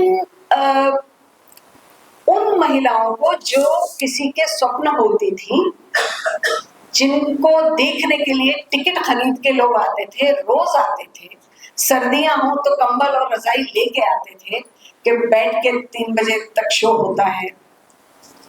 वो स्त्रियां भी थिएटर कंपनी के जो पुरुष होते थे उनके द्वारा शोषित होती थी। तो मैं जब हम लोगों को बाबूजी ने कहा कि थिएटर कंपनी में एक टीचर रख दिया गया था कि वो बच्चों को पढ़ाएगा, मेरी मदर ने कहा कि नहीं, मेरे बच्चों को एकेडमिक क्वालिफिकेशन चाहिए, समाज में उनको नौकरी। तो बाबूजी बोलते थे कि जो एकेडमिक क्वालिफिकेशन है उसका ज्ञान से कोई संबंध नहीं है, ज्ञान अलग चीज है। मेरी माँ कहती थी ज्ञान उनको अर्जित करने दीजिए, लेकिन रोटी कमाने के लिए उनको वो डिग्री चाहिए, इसलिए वो कंपनी से अलग हुई। उन्होंने बाबूजी, लेकिन मेरे फादर ने कहा कि तुम्हें ऐसा लगता है तो तुम भी मेरे फादर बहुत लिबरल थे, समाजवादी थे। अभी इन्होंने बताया कि मम्मी थप्पड़ मारती थी, मेरी मदर समाजवादी थी। वो सिर्फ मुझे ही नहीं मारती थी, मेरे भाइयों को भी बहुत मारती थी। वो साम्यवाद में विश्वास रखती थी। अगर मैंने थप्पड़ खाया है तो उनको कोई चीज रंजीत भाई की याद आ जाती थी, तुमने उस दिन इधर था, अनु भैया की याद आ जाती थी। निखिल जो है सबसे छोटा, वो सबसे कम पिटा है, क्योंकि तब तक हम सब बड़े हो चुके थे। सबसे कम, मेरे ख्याल से एक आध उसके हिस्से में आया होगा थप्पड़। मैं तो काफी, मैं क्या है, मेरी शक्ल थोड़ी भोली थी, बहुत ज्यादा भोली थी। हाँ अभी है। तो मैं निकल जाती थी भोलेपन में। और मेरी जो स्कूल की जो दूसरी लड़कियां थी, हम लोग गांव में पढ़ते थे, तो 6-7 किलोमीटर दूर हमारा स्कूल था। तो हम 3-4 लड़कियां चले जाते थे, कभी साथ हो जाता था तो साथ जाते थे। तो मैं किसी भी खेत में घुस जाती थी और वहां पे वो लोबिया और मूंगफली उखाड़ के बस्ते में भरना। तो उन किसानों ने स्कूल में शिकायत की कि आपके यहाँ से भवानी मंडी से बेसोदा पढ़ने 3 लड़कियां आती हैं, उनमें एक जो है वो हमारे खाती कम है, बिगाड़ती ज्यादा है, दौड़ के घुसती है तो सारे खराब हो जाते हैं उनके पौधे, और बहुत सारी मूंगफलियों के उखाड़ लेती है। और ये इस तरह की शिकायतें आई। तो मेरे टीचर ने सिर्फ उन दोनों नसीम और शकुंतला को ही बुलाया डांटने के लिए कि तुम लोग, हाँ मैं भोली थी। भोलेपन में एक मजा है कि आप छूट जाते हैं, आपको कोई अपराधी नहीं समझता। तो इस तरह से जीवन जो जिया है, और थिएटर कंपनी, और फिर उसके बाद हम लोगों के पास और कोई विधा थी नहीं सिवाय कला के, जो कि मेरी माताजी शायरा थी। मैंने किताब में जिक्र किया है उनको। मेरे पैदा होने से पहले उस जमाने के बहुत बड़े म्यूजिक डायरेक्टर थे वसंत देसाई, उन्होंने अपनी फिल्म वीणा के लिए 6 गानों के लिए उन्हें अनुबंधित किया था, और पूरे गाने माँ को गाने थे उस फिल्म के। शायद इतिहास कुछ और होता, ये 47 से की बात होगी या 48 की बात होगी या 50 की बात होगी। लेकिन मेरी दादी ने कहा कि हम मिरासी नहीं हैं, कि हमारे घर की बहू, अब तुम्हारे पति, ये टंडीरा बोलती थी उसको, थिएटर कंपनी को, टंडीरा तो चलाते हैं, और अब हमारी बहू भी गाने नाचने में जाएगी। तो मेरी मदर ने वो फिल्म नहीं की। और मैं उनकी महानता बताती हूँ कि हम अगर उनकी जगह होते तो शायद गा लेते, और अगर नहीं गा पाते तो पूरी जिंदगी बाबूजी को सुनाते तो रहते कम से कम कि आपकी वजह से ये हुआ, आपकी वजह से मैं गा नहीं पाई, आपकी वजह से मेरी कला रह गई। उन्होंने क्लासिकल सीखा हुआ था, किराना घराना से वो बहुत वो थी, गाती थी। दूसरा, मेरे माता पिता की जो क्वालिटी थी उसमें उन्होंने कभी अपने संपन्नता को कभी ग्लोरीफाई नहीं किया। एक होता है ना कि जब आप मजबूरी में होते तो आप बोलते हैं कि अरे वो जमाना था जब गाड़ियां थी, ऐसा कभी हम लोगों को नहीं बताया। तो जो भी जीवन में सहजता से मिलता गया उसको हमने भी सहजता से लिया, उसमें ज्यादा जो मिला वो बहुत अच्छा है। वरना अकबर इलाहाबादी का शेर है कि मैं सुनाती हूँ उसको अक्सर, नहीं मिला जो बंदूक का लाइसेंस गम नहीं, नहीं मिला जो बंदूक का लाइसेंस, गम नहीं, मैंने तो इस ख्याल को ही गोली मार दी। तो हम तो ऐसे ख्यालों को गोली मारते गए बिना लाइसेंस के, बिना बंदूक के, बिना लाइसेंस के। और दूसरा, मैं अकबर इलाहाबादी के शेर से ही अपनी बात खत्म करूंगी। मुझे लगता है किताब पे क्या बोलूं मैं, लिख दी है। अगर आपको कोई सवाल पूछना है तो जरूर। मैं सिर्फ ये कहूंगी कि दुनिया में हूँ, तलबगार नहीं हूं मैं। दुनिया में हूँ, दुनिया का तलबगार नहीं हूं मैं। अकबर इलाहाबादी का ही शेर है, इससे खत्म करूंगी।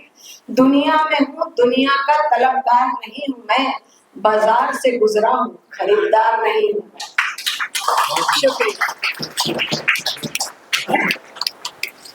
बहुत अच्छा, बहुत बढ़िया।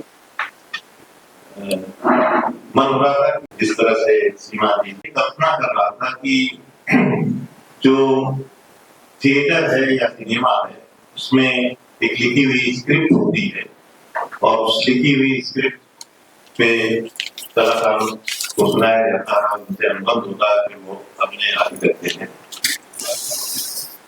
कहीं ऐसा भी हो सकता हो शायद, या नहीं हो सकता हो, कि जो बच्चे पैदा होते हैं, पैदा होने के पहले उनके माँ बाप को उनकी स्क्रिप्ट सुना दी जाए या दिखा दी जाए, तो किस तरह की गड़बड़ियां मचती, किस तरह के शोर शराबे होते। तो जीवन में कई बार ऐसा होता है कि हम बहुत सी चीजों में इतने आत्ममुक्त हो जाते हैं कि बहुत छोटे छोटे संघर्ष, पीड़ाओं को हम भूल जाते हैं, और किस तरह से भूल जाते हैं कि जो दूसरे व्यक्ति उस संघर्ष, उस पीड़ा से गुजर रहे हैं, उसको भी समझने की कोशिश नहीं करते हैं। सीमा जी की एक किताब हमें ये सबक देती है कि हमें इन छोटे छोटे संघर्षों, दुखों, पीड़ाओं को भूलना नहीं चाहिए, इस अर्थ में कि वो जीवन की गति में हमारे आसपास मौजूद। अभी उन्होंने ये कहा कि मैं इतनी खुश हूं कि मुझे मरने का मन नहीं होता है। आप ये किताब पढ़िए, जैसे कि अभी हरिबुद्धुल जी भी और विभा जी बता रही थी, इतनी पीड़ाएं, इतने संघर्ष के बावजूद भी वो कह रही है कि मुझे जीवन से इतनी खुशी, इतनी ये मिली है कि मैं मरना ही नहीं चाहती हूँ। तो दोस्तों, ये सीमा जी के व्यक्तित्व का ही रूप है। एक अभी मैं मतलब है कि ये जो लिखना है, ये जो कलाकार का जीवन है, और ये जो संवेदनशीलता है, ये इतना भरा पूरा होता है कि इसको एक ही किताब में पा जाना या एक ही किताब में हो जाना ये मुमकिन तो नहीं है। लेकिन उसकी आते हैं। मैं अध्यक्षीय भाषण धीरेन्द्र जी का हो, उसके पहले तो अगर किसी को कुछ कहना है, कोई बात पूछनी है संक्षेप में, तो वो कह सकता है, पूछ सकता है, बात कर सकता है। इस बीच में नायक जी को संवाद करा दीजिए, अगर किसी को संवाद। हाँ, ऐसा बात पाइए। चर्चा पुस्तक को लेकर के, उनके जीवन को लेकर के, गतिविधियों को लेकर के अगर कोई सवाल बता रहा हो, पुस्तक नहीं भी पढ़े हो तो भी सवाल कर सकते हैं। तो सीमा जी उसका जवाब देंगी, तैयार है वो जवाब देने की। किस चीज का दुख? पार्टीशन को लेकर आपने बहुत सारा संबंधना दी, बहुत कुछ अच्छा था, धन दौलत दी, तो आप लोगों ने अगर छोड़ के इंडिया आया, उसका दुख एहसास होता भी नहीं, भूल गए। देखिए, तब मैं पैदा नहीं हुई थी, तो नहीं होते। अच्छा, खाली पिताजी पता 70 प्लस लगती हूँ क्या मैं?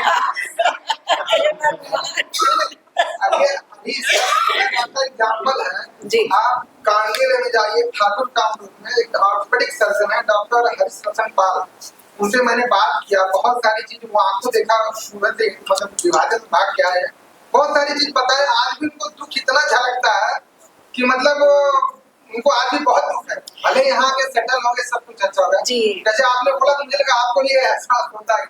नहीं, मुझे मैंने आपको शेर बता ही दिया है कि जो नहीं मिला उसका मुझे कोई गम नहीं। और दूसरा विभाजन का मेरे पिताजी को, मेरी माताजी तो यही थी, इसी एरिया में थी। फादर मेरे पहले ही आ गए थे विभाजन से, लेकिन मेरी दादी वगैरह सब आई थी और उनको यहाँ पे अच्छा कंपनसेशन मिल गया था। लेकिन जहाँ इंसान पैदा होता है वो त्रासदी। मेरे फादर लास्ट तक कहते रहे तो वतन जाना, उनका शब्द ये नहीं था पाकिस्तान जाना, वतन वतन वतन जाना, एक बार वतन जाना। तो वो दुख जहाँ आप पैदा होते हैं। यही बात हरीश रतन पाल डॉक्टर ये कविता के कवि शायद 4-6 लाइन का जयशंकर प्रसाद। त्यागल सब जानते हैं, त्यागल का आपको करता है जो उन्होंने लिखे नहीं, उन्होंने 4 लाइन कविता में वो है इंसिडेंटली जो सीमा से शुरू होती है। सीमार माझे मुस्लिम तुम्ही बाजार वापरून सुरू हमार मध्य तुम्हार उदास ताई ना दूर। इसका मतलब टैगोर ने ये बताया है सीमा एवरी पर्सन एक सीमित है, इंडिविजुअल सीमित होता है, लेकिन इसका कनेक्शन होता है एक्सट्रीम यूनिवर्स। तो ये जो यूनिवर्स है वो सीमा के अंदर से ही प्रकाश होते हैं और वो प्रकाश को जो पकड़ लेते हैं, उसको रूप को जो समझते हैं, वो उसको संगीत के रूप से आते हैं, सुमधुर संगीत के रूप से, और वो एक ब्यूटी के रूप में निकल के आते हैं। सीमा मध्य हमार मध्य तुम्हार प्रकाश ताई या इसके लिए इतना सुंदर है। तो ये जो लिंक है, वो लिंक को मुझे ऐसा लगा जो सीमा जी ने पकड़े और इसी के कारण उन्होंने हमारा आत्मकथा में के बाद उन्होंने ये बताई ये मरना नहीं चाहता हूँ, मैं जिंदा चाहता हूँ। तो जीवन को ये जो सुमधुर रूप है वो उनको समझ पाए, वांदा चल पाए, और इसके लिए लाइफ बिकम ए ब्यूटी और उसको उनका प्रकाश करने का कोशिश किया। और एक सब मेरा पूरा समाज से नए समाज की तरफ जो जर्नी आपने देखी है, उसको मैं पूरा अपना जो पूरा फ्रस्ट्रेशन है जो माताजी मुझे देती थी, माताजी जैसे ही अंदर गई मैं उस पर शुरू हो जाती। तो वो आदान प्रदान तो लेगेसी है। और कोई सवाल सीधा करें।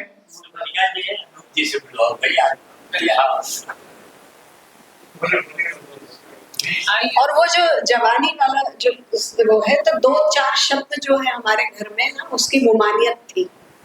जैसे जवानी है, कोई छोटी मोटी गाली है, वो मतलब वो दी नहीं जा सकती।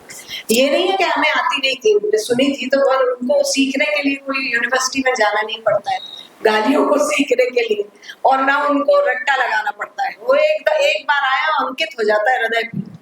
तो मैं वो गाना था 1970 की फिल्म थी, तो मैं 10 साल की थी, तो मैं गाना गा रही थी और छोटा भाई और मैं नाच रहे थे। यहाँ वहाँ सारे जहाँ में तेरा राज है, जवानी हो दीवानी तो जिंदाबाद। तो वो बड़े राजेश खन्ना स्टाइल में ही मैं डांस कर रही थी। अन्नू भैया सुन रहे थे। पहले तो उन्होंने कहा कि जवानी का गाना मत गा, मैं गाती रही और उनको दिखा दिखा के डांस करती रही। वो अंदर गए, उन्होंने माँ से कहा, माँ गुड्डो जवानी का गाना गा। मम्मी आई, एक थप्पड़ लगाया, जवानी का गाना गाती। मैंने कहा माँ ये वो जवानी नहीं है। अच्छा तुझे सारी जवानी मालूम, और धार धार धार। एक और उत्सुकता है कि आपकी माँ आप लोगों का पालन पोषण करने के लिए संघर्ष करती है। एक उम्र से आप पूरी तरह से समाज को आपने उजागर किया कि आप थिएटर की दुनिया से जुड़ी, आपकी माँ ने। देखिए होता क्या था, अच्छा सवाल है कि जहाँ भी हम जाते थे और जैसे ही उन लोगों को पता लगता था कि थिएटर कंपनी से हैं हम लोग, क्योंकि पढ़ाई के लिए हमें किसी न किसी गांव में रहना पड़ता था, तो माँ मेरी लोगों से छुपाती थी कि मेरे फादर की नाटक कंपनी है। और वो कहती थी कभी दिल्ली में मोटर पार्ट्स की दुकान है, कभी कुछ होता है, उनके बिजनेस बदलते रहते हैं मेरे फादर के। लेकिन फादर मेरे इतने सत्यवादी थे कि वो जहां मम्मी ने ठिकाना बनाया 2-4-5 महीने बाद वो वही थिएटर कंपनी लेके आ जाते थे, तो वो रहस्य उद्घाटन हो जाता था। फिर थिएटर कंपनी तो चली जाती थी, माँ को झेलना पड़ता था, रात में दरवाजे खट। माँ मेरी यंग थी, बहुत खूबसूरत थी, विदुषी महिला थी, तो वो त्रासदी जो है ना कि आपको बाजारू समझा जा रहा है, इस वजह से वो वहां से उस शहर और फिर परमानेंट नौकरी तो होती नहीं थी उस कस्बों से, फिर हम लोग अलग फिर दूसरे कस्बे मैं इसमें एक चीज और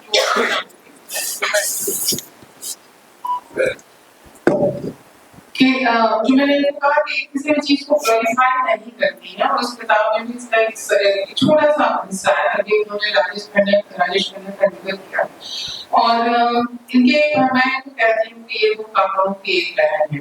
तो रंजीत भाई साहब को ये काका कहती है, किसी को पंजाबी में काका कहा जाता है बच्चों को, तो एक काका तो इनके रंजीत भाई साहब ने, बड़े भाई साहब। उसके बाद इन्होंने एक जिक्र किया कि बुआ, इनकी बुआ खन्ना परिवार में ब्याही थी, और वहां उन्होंने एक बच्चे का जिसका नाम जतिन था, उसको उन्होंने पाला पोसा था, देवर के बच्चे। हाँ, अपने देवर के बच्चे को इनकी बुआ ने अपने देवर की बेटी का पालन पोसा। जिसका नाम जतिन था। ओह, तो मैं जतिन में ही छोड़ देती। हाँ, तो मैं जतिन के आगे की दास्तान धीरे-धीरे से सुनेगा। धन्यवाद। Sumonika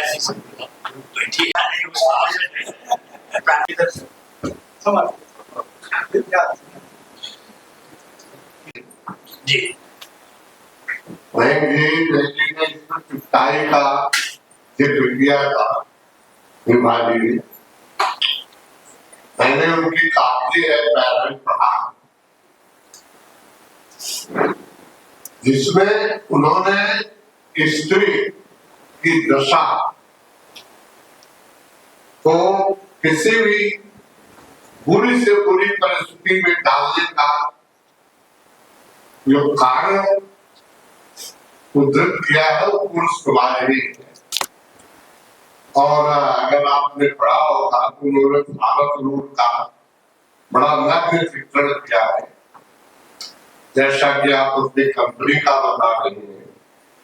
तो मैं बैठे बैठे सुन रहा था कि आपकी जो कथा है, आत्मकथा, वो बहुतेरों की वैसी नहीं है, और बहुतेरों की वैसी है, आप इससे कहां तक सहमत है?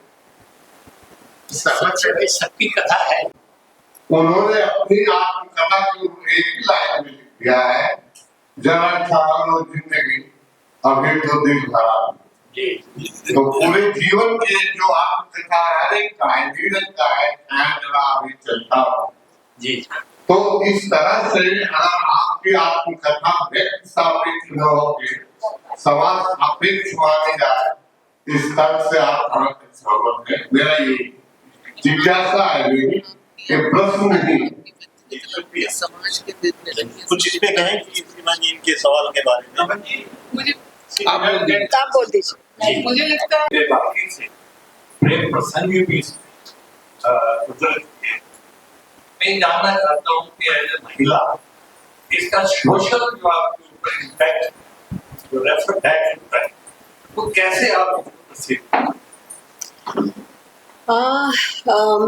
मैंने जब ये सारे प्रसंग लिखे तो मेरे जो भी रिश्ते रहे हैं वो बहुत ही खूबसूरत और ब्यूटीफुल रहे, और उनका मुझे कोई मलाल नहीं है, क्योंकि उनमें कहीं, मैंने कहा ना, बाजार से गुजरा हूँ, खरीदार नहीं हूँ, तो उसमें कहीं कोई किसी तरह की व्यावसायिकता तो थी नहीं, प्योर शुद्ध प्रेम थे। तो प्रेम में कोई शर्मिंदगी नहीं होती है, ना मुझे थी ना है। दूसरा समाज में के किस तरह से लिया है। अब जिस एज में मैं हूँ और जिस ईश्वर की कृपा से जिस जगह में हूँ, वहाँ आम आदमी का कुछ भी कहना मैं उससे बहुत ऊपर उठ गई हूँ। जी, उसका कोई मैटर नहीं करता है, आप मुझे क्या कहेंगे क्या, इसीलिए मैं बहुत बेबाकी से लिख सकी अपनी हर वो चीज जो मैंने महसूस की, जो मैंने देखी मेरे आसपास, और उसके लिए मुझे कोई न डर है न शर्मिंदगी है। तो मुझे डर नहीं है जी। और मुझे ये लगता है कि अगर आप आर्थिक रूप से स्त्री अगर सक्षम है और उसकी समाज में एक प्रतिष्ठा है एज ए वो जिस भी प्रोफेशन में है, और उसको अपना काम आता है, एक वो होता है जिसको काम नहीं आता, जिसको अपना काम आता है उससे फिर कोई पंगा नहीं लेता है। तो वो मैं शायद उस जगह पे हूँ कि इस चीज को अब मायने नहीं रही। No bitterness, not at all. मैंने कहा ना, life is so beautiful. I have मैंने इतना खूबसूरत जो आपकी थिंकिंग है, जी जी बहुत बड़ा जी और थोड़ा सा जी जी जी जी हाँ, सब पढ़े लिखे और बहुत ज्ञानी लोग हैं। मुझे तो पहले ही थोड़ा डर लग रहा था जी इसलिए आपके रिलेट कर रहा जी हूं। देखिए मैंने बहुत पढ़ी, शायद इसके कंसर्निंग भी कहीं पढ़ा है, जी तो मैं नाम शर्मी ले रहा हूँ, लेकिन मुझे उसमें बड़ी बिटरनेस आई। तो बिटरनेस दिखी उनमें, हो सकता है वो आपसे रिलेटेड हो, तो वो मैंने वो किताब छोड़ दी। अच्छा, तो देखिए मैं दो तीन मैं दो तीन फिलोसोफर्स जो है उनसे रिलेट करती हूँ अपनी जिंदगी, और जिनमें मेरे माता पिता तो हैं ही, बुद्ध और महावीर, ये मेरे बहुत करीब हैं दिल के। तो जब आपके स्तंभ ऐसे होते हैं तो बिटरनेस की कोई जगह नहीं होती। राबिया एक बहुत बड़ी सूफी हुई हैं, उन्होंने कुरान में से एक लाइन काट दी। तो हसन एक और सूफी थे, जब उनसे मिलने आए तो उन्होंने कहा ये लाइन क्यों काटी, कुरान में तो अमेंडमेंट हो नहीं सकता, संशोधन हो नहीं सकता। तो बोले नहीं, लेकिन इसमें लिखा है कि शैतान से नफरत करो, और मैं अगर इतने प्रेम में हूँ ईश्वर के, तो नफरत शब्द हो ही नहीं सकता है, तो ये मेरे लिए मायने नहीं रखता।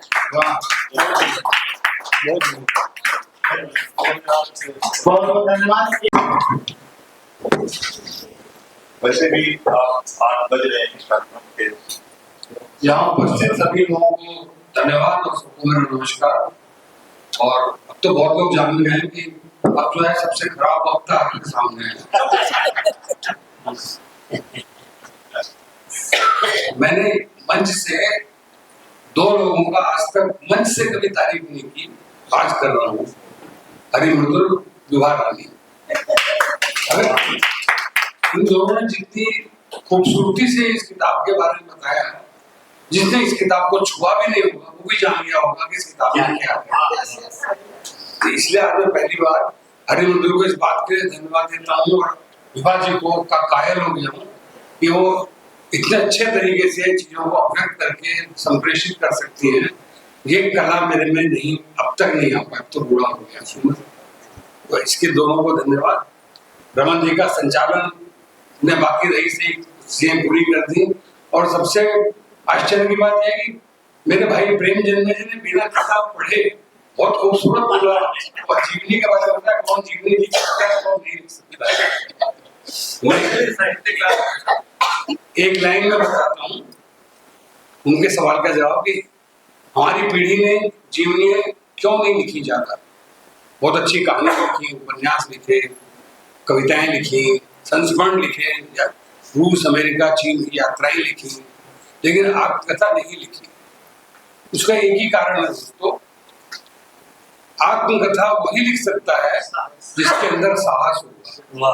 वही कहा, साहस आत्मकथा लिखने के लिए इतने बड़े साहस की जरूरत होती है जितने बड़े साहस की चोरी करने के लिए भी नहीं होती, डकैती डालने के लिए भी नहीं होती। क्योंकि अपने आप को नंगा कर देना, अपने बारे में वो सब बताना जो नहीं बताया जाता, वो जो आदमी इन सारे हदों को पार कर देता है।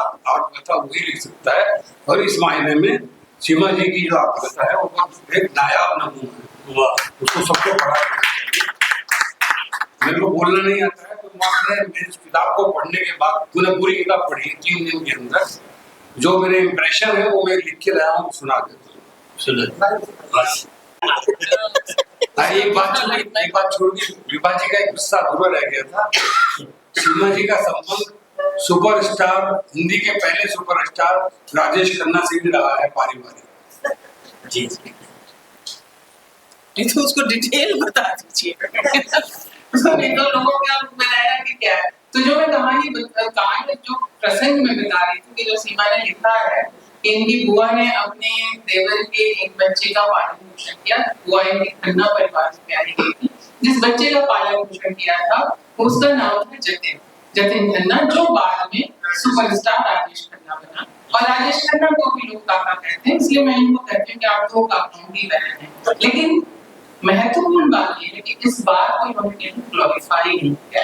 ये इनकी अपनी ईमानदारी और अपना एक थॉट है जो इनको बहुत ऊंचाई पे।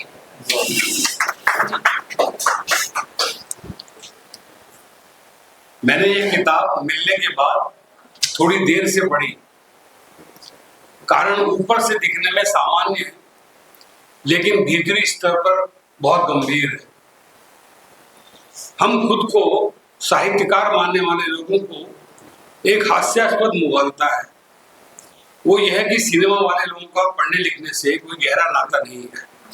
इसलिए कभी कभार छपने वाले उनकी किसी किताब को इतनी गंभीरता से लेने की जरूरत नहीं है कि उसे पढ़ाई जाए।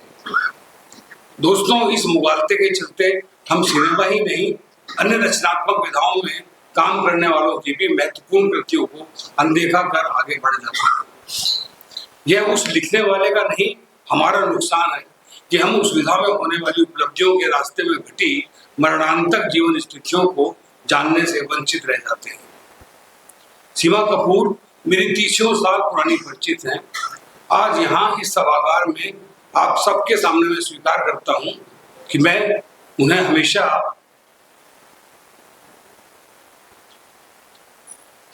सिनेमा की सेलिब्रिटी ही समझता आया। सीमा कपूर, जो अन्नू कपूर, रंजीत कपूर की बहन और ओम पुरी जैसे ताकतवर अभिनेता की पत्नी रही हैं, वो खुद क्या हैं, कहाँ से गुजर कर यहाँ हैं, यह मुझे इनकी इस बनेली और बेबाक आत्मकथा यूं गुजरी है अब तिलक ने बताया। अगर मैंने ये किताब नहीं पढ़ी होती तो मेरा अपना बहुत बड़ा नुकसान हो जाता। यह आत्मकथा पर नहीं है, यह कला, साहित्य, संस्कृति और थिएटर का लहूलुहान रास्तों पर चलकर आकार लेता इतिहास है। यह किताब पारसी थिएटर के फुल टाइमर योद्धा मदन लाल कपूर और सतत संघर्ष में मुब्तला कवयित्री कमल कपूर शबनम के आखिर तत्कालीन सांस्कृतिक इतिहास गढ़ने का हलफनामा है। ये योद्धा सेलिब्रिटीज के दिल्ली मुंबई के हाहाकार करते अंधेरों में जीने मरने की गवाही है। ये सिनेमा को सिनेमा का अर्थ देने वाले रणबांकुरों की भूख, प्यास, आस और अपमान की अविश्वसनीय कथा है। मेरा अपना जीवन और इस किताब के चरित्रों का जीवन समकालीन है, इसलिए मैं वर्णित वर्षों के हिसाब से इसमें अपना समय और संघर्ष भी ढूंढता रहा। दोस्तों, अंत में एक विस्फोट, हमारे समय की अत्यंत चर्चित और सम्मानित अनेक लेखिकाओं के सृजन पर यह अकेली किताब आ गई। इसकी भाषा, वेदना, शिल्प, कहन और कथन इसे हमारे समय के एक महत्वपूर्ण उपन्यास श्री का दर्जा सौंपता है। अच्छा, इस आत्मकथा को पढ़ना पहली प्राथमिकता होनी चाहिए अगर हम संस्कृति की दुनिया के वासी हैं। धन्यवाद।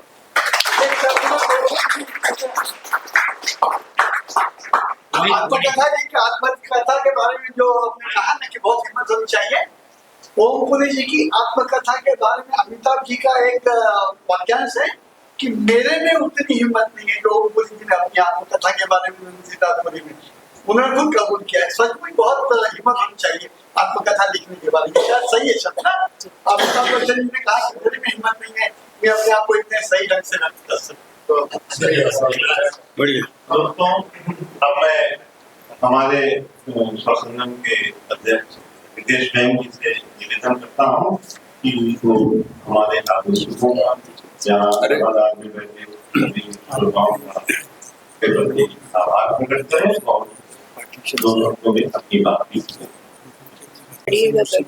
बतौर संयोजक अब समय आ गया है उससे बात से आभार प्रदर्शित करें। स्वर संगम फाउंडेशन द्वारा आयोजित गोष्ठियां हर गोष्ठी का अनुभव दे जाती है। हमारे बहुत समृद्ध हुए हैं, इतनी अच्छी बातचीत और इतनी अच्छी चर्चाएं हुई है। आत्मकथा जैसे विषय पर अमूमन कोई भी लेखक जो कुछ भी लिखता है उसके जीवन का अनुभव होता है, वो आत्मकथा ही होती है। विभा जी ने एक प्रसंग बताया था, एक जेल में कविता पढ़वाया था कुछ लोगों से, सहयोग से मैं भी एक कवि करके उसमें आमंत्रित था और इन्होंने मुझे जिस जगह पर खड़ा होने के लिए कहा था चेकनाका के थोड़ा सा आगे होटल के सामने, और मेरा दुर्भाग्य देखिए कि मैं वहां समय से खड़ा था, वहां पुलिस ने भेजा था भय कवियों को लेके जेल तक, अंदर सभी गाड़ी से आप जा नहीं सकते। और मेरा दुर्भाग्य ये था सीमा जी कि मेरे chief engineer, departmental chief engineer उस होटल में बैठ के बियर पीने गए होंगे, बहुत देर तक मुझे वहां खड़े देखा और बाद में पुलिस की वैन में चढ़ते हुए। और मैं जब गया वहां जेल में और सहयोग के लिए नीलिमा नाम की एक प्रतिक्रिया थी, मेरा संग्रह है अभी बचा हुआ है बहुत कुछ, उसमें एक कविता है नीलिमा पंडित, ये मस्सी लड़की जिसने अपने पति की हत्या कर दी थी और खुद पुलिस स्टेशन जाके सरेंडर कर दिया था। उसने कविताएं पढ़ी उस कवियों के साथ और मैंने जेलर से पूछा इतनी पढ़ी लिखी लड़की और एक कैदियों में क्यों उस लिबास में बैठी है, तो बोले मैं आपको डिस्क्लोज नहीं कर सकता है, हमारे हम नहीं आपको बता सकते उसका जीवन, इसके लिए आपको कभी अलग आना पड़ेगा। और उस गोष्ठी के बाद मैं गया उस जेल, अनुमति लेके मिला तो उसने एक घटना बताई, उसने अपने पति की हत्या की थी और एमएससी पढ़ी लिखी हुई लड़की, इतनी हाईली पढ़ी हुई लड़की, तो उसके जीवन जो मैं प्रभावित हुआ, एक कविता मैंने नीलिमा पंडित करके लिखा। विजय कुमार जी ने कहा तुमको ये कविता कहाँ से मिली, मैंने कहा मैंने उनको बताया तो मुझे कमाल है, जेल से भी कविता उठा लाए। मैंने कहा हमारा अनुभव हम जो कुछ भी लेते हैं लोगों से ही लेते हैं और उसी को तो अभिव्यक्त करते हैं, तो हमारी वो आत्मकथा ही है ना, हमारी भी आत्मकथा थी, हम आपके साथ में एक अनुभव लेके आए। तो इस संगोष्ठी से भी जो अनुभव हमें मिले हैं मुझे लगता है बहुत समृद्ध हुए। इतना मैं 2 लाइन में धीरेन्द्र जी मैं आपके धैर्य की परीक्षा नहीं लूंगा, मैं जानता हूँ आप कह दिए तो उठाएंगे। साहित्य की दुनिया में ढेर सारे भोले शातिर लोग हैं, दिखने में एक अलग तरह से दिखते हैं लेकिन उनका जो अंदाज है बहुत शातिराना होता है, कब कौन सा कांड करेंगे आप कह नहीं सकते। एक चेहरा ऐसा भोला रहता है ना, आपको लगेगा बहुत भोले व्यक्ति हैं, इनसे इनके निकट जाए, इनको हम परखें, लेकिन उम्र के 75 वर्ष होने जा रहा है मुझे, मैंने भी साहित्य की दुनिया से जो अनुभव बटोरे हैं, हालांकि मुझ में हिम्मत नहीं है आत्मकथा जैसी चीज लिखने के लिए, इतनी मैं उसको खरीद के उस किताब को पढ़ूंगा और मेरे लिए वो शायद दुर्लभ किताब होगी जिस तरह के अनुभव जी है ना, मैं पढ़ूंगा उसको। मैं आभार तो बहुत इतने बड़े व्यक्तित्वों के लिए छोटा शब्द है, धीरेन्द्र जी का उपस्थित होना हालांकि हमारे लिए बहुत सुलभ है, बहुत सुलभ है और इनको हम कभी भी पकड़ सकते हैं, लेकिन बड़ा कठिन भी है। मन हुआ तो आएंगे, नहीं मन हुआ तो नहीं आएंगे, क्योंकि हमसे 3-4 साल शायद छोटे, ज्यादा छोटे नहीं है। और जैसे मैं पीढ़ी हूँ उसी तरह से कोई भी कहीं, और इतने मेहमान नवाज है, इतने दिलेर है, कोई भी कहीं से आ जाए पता लगा धीरेन्द्र जी का सवेरे पोस्ट जब पढ़ते हैं कौन मेहमान मुंबई में आए, हम जानते हैं जन्मेजय जी आए हैं, उनकी बीमारी की वजह से हम आपको यहाँ नहीं बुला सके, आज आपका हार्दिक स्वागत है। सीमा जी का तो हम अभिनंदन नहीं कर सकते हैं, कोई महिला और कोई इतने संघर्ष वाली महिला हमारे बीच आए और अपने अनुभव को शेयर करे तो हमारे ज्ञान में भी वृद्धि होती है। और कॉमरेड पुलक हैं और जानते हैं कि हम लोग संघर्ष में विश्वास करने वाले लोग हैं और जीने वाले लोग हैं, मरना नहीं चाहते किसी भी हालत में मरना। ये आज की का ये अनुभव है कि हमको और जिला दिया है, अब हम बहुत को भी चैलेंज कर सकते हैं, ये हमारी उपलब्धि है आज की गोष्ठी की। हरिकृष्ण मित्र हैं, हमसे बहुत छोटे हैं, ये युवा जब मुंबई में आए थे, पहली किताब आई है तब से हम जुड़े हैं और अब धीरे धीरे जिस तरह से विकसित और बड़े हो रहे हैं, आज वाकई मैं भी उनको सलाम करता हूँ। आज जो वक्तव्य उन्होंने दिया, बड़ी ईमानदारी, जो पत्रकारिता वाला न लेखन था न पत्रकारिता वाला पढ़ाई थी, बड़ी ईमानदारी ने साहित्यकार की बतौर साहित्यकार उन्होंने थोड़े में शेयर किया। बहुत बहुत आभार हरिभद्र। और विभा जी को तो हम बहुत शुरू से प्रेम करते रहे। इनकी कलाओं का स्पेशली कविता मुंबई हम लोगों ने किया था। बाहर वाले बोलते हैं भैया कौन है, मैंने कहा भाई आप अगर फेसबुक पे जाए विभा रानी आप जान जाएंगे। हम लोग कहीं खड़े नहीं होते उनके साथ। मैंने बड़ी हिम्मत करके उनसे अनुरोध किया था। और कविता मुंबई को इसलिए याद किया जाता है, राजेंद्र गुप्ता उसमें काव्यपाठ किए कुछ कविताओं का। और विभा जी का जो साभिनय लोक गीतों का अभिनय, किस तरह से गाँव में महिलाएं रोती हैं और रोने वाला वर्णन, मतलब बहुत सारे ऐसे लोग जिनका साहित्य से कुछ लेना देना नहीं। श्रोताओं में जो पूछते हैं कौन महिला तो क्या विरंगुला खेल में वो आ सकेंगी, मैं अक्सर अपने सीनियर सिटीजन बैठे हैं, मैं कहता रहता हूँ हम ले आएंगे, मुझे स्वस्थ होना चाहिए, मैं प्रार्थना करूंगा वो आएंगे। पहले भी आई है, मेरे दफ्तर में भी आई, पाठ भी की है। हमारी जैसी एक बड़ी गंभीर बीमारी से वो भी जूझ रही है। लेकिन साहित्य की जो जीविका है, जो जीने की, मैंने कहा ना कि हम लोग जिंदगी में विश्वास करने वाले लोग हैं, वो हमको मरने भी नहीं देगा। साहित्य हमको जिलाए रखता है। और उस लाइलाज बीमारी से उभरी है, उनका वक्तव्य आपने सुना। एक दिन मैं प्रार्थना करूंगा कि यहाँ आए और अपने अनुभव भी शेयर करें। और कुछ एक बड़ी बड़ी कलावंत है, बहुत कलाएं इनके पास है। आप कविता वाली और भोजपुरी और पूर्वी बोलियों की एकदम माहिर हैं, मैथिली और भोजपुरी दोनों के माहिर हैं। इनसे हम, और यहाँ हिंदी भाषी समाज के इतने लोग हैं, आपको पलकों को बैठा लेंगे, आपको सुनेंगे। तो मैं आप सबका स्वागत करता हूँ। रमन जी ने ये अवसर दिया और राजकमल प्रकाशन ने विरंगुला केंद्र में इस कार्यक्रम को करने का अवसर दिया। मैं बहुत आभारी हूँ राजकमल का भी, रमन जी का, इन्होंने संयोजित किया। और आप सब इतने विद्वान, मैं सोच रहा था कि मंच पर हम बैठे हैं, सुमनिया सेठी बैठे हैं, अनूप जी है यहाँ, शैलेश जी बैठे हुए, डॉक्टर विनोद प्रकाश गुप्त हिमाचल प्रदेश के प्रिंसिपल सेक्रेटरी रहे, मुंबई जब आते हैं यहाँ आते हैं। हमारी हैसियत नहीं है उनको बुलाने की, लेकिन उनका प्रेम और यहाँ की जो गतिविधियां होती है उससे उनका इतना जुड़ाव है, वो यहाँ आना चाहते हैं। मैं चाहता हूँ हमारे लेखक में तो रहते हैं, वरिष्ठ नागरिक रहते हैं, कई बार हम कुर्सियां कम पड़ जाती हैं, इतने लोग आ जाते हैं, जगह छोटी है, थोड़ा बड़ा दिल रखते हैं हम लोग, इसलिए हम इस तरह के आयोजन कर पाते हैं। आप सबका बहुत बहुत आभार। सीमा जी आपका बहुत आभार। मैं आपसे मिला कभी नहीं हूँ, लेकिन इस पुस्तक को मैं खरीद के पढ़ूंगा, मुझे अच्छा लगेगा, बहुत जुड़ूंगा। बहुत बहुत आभार आप सबका।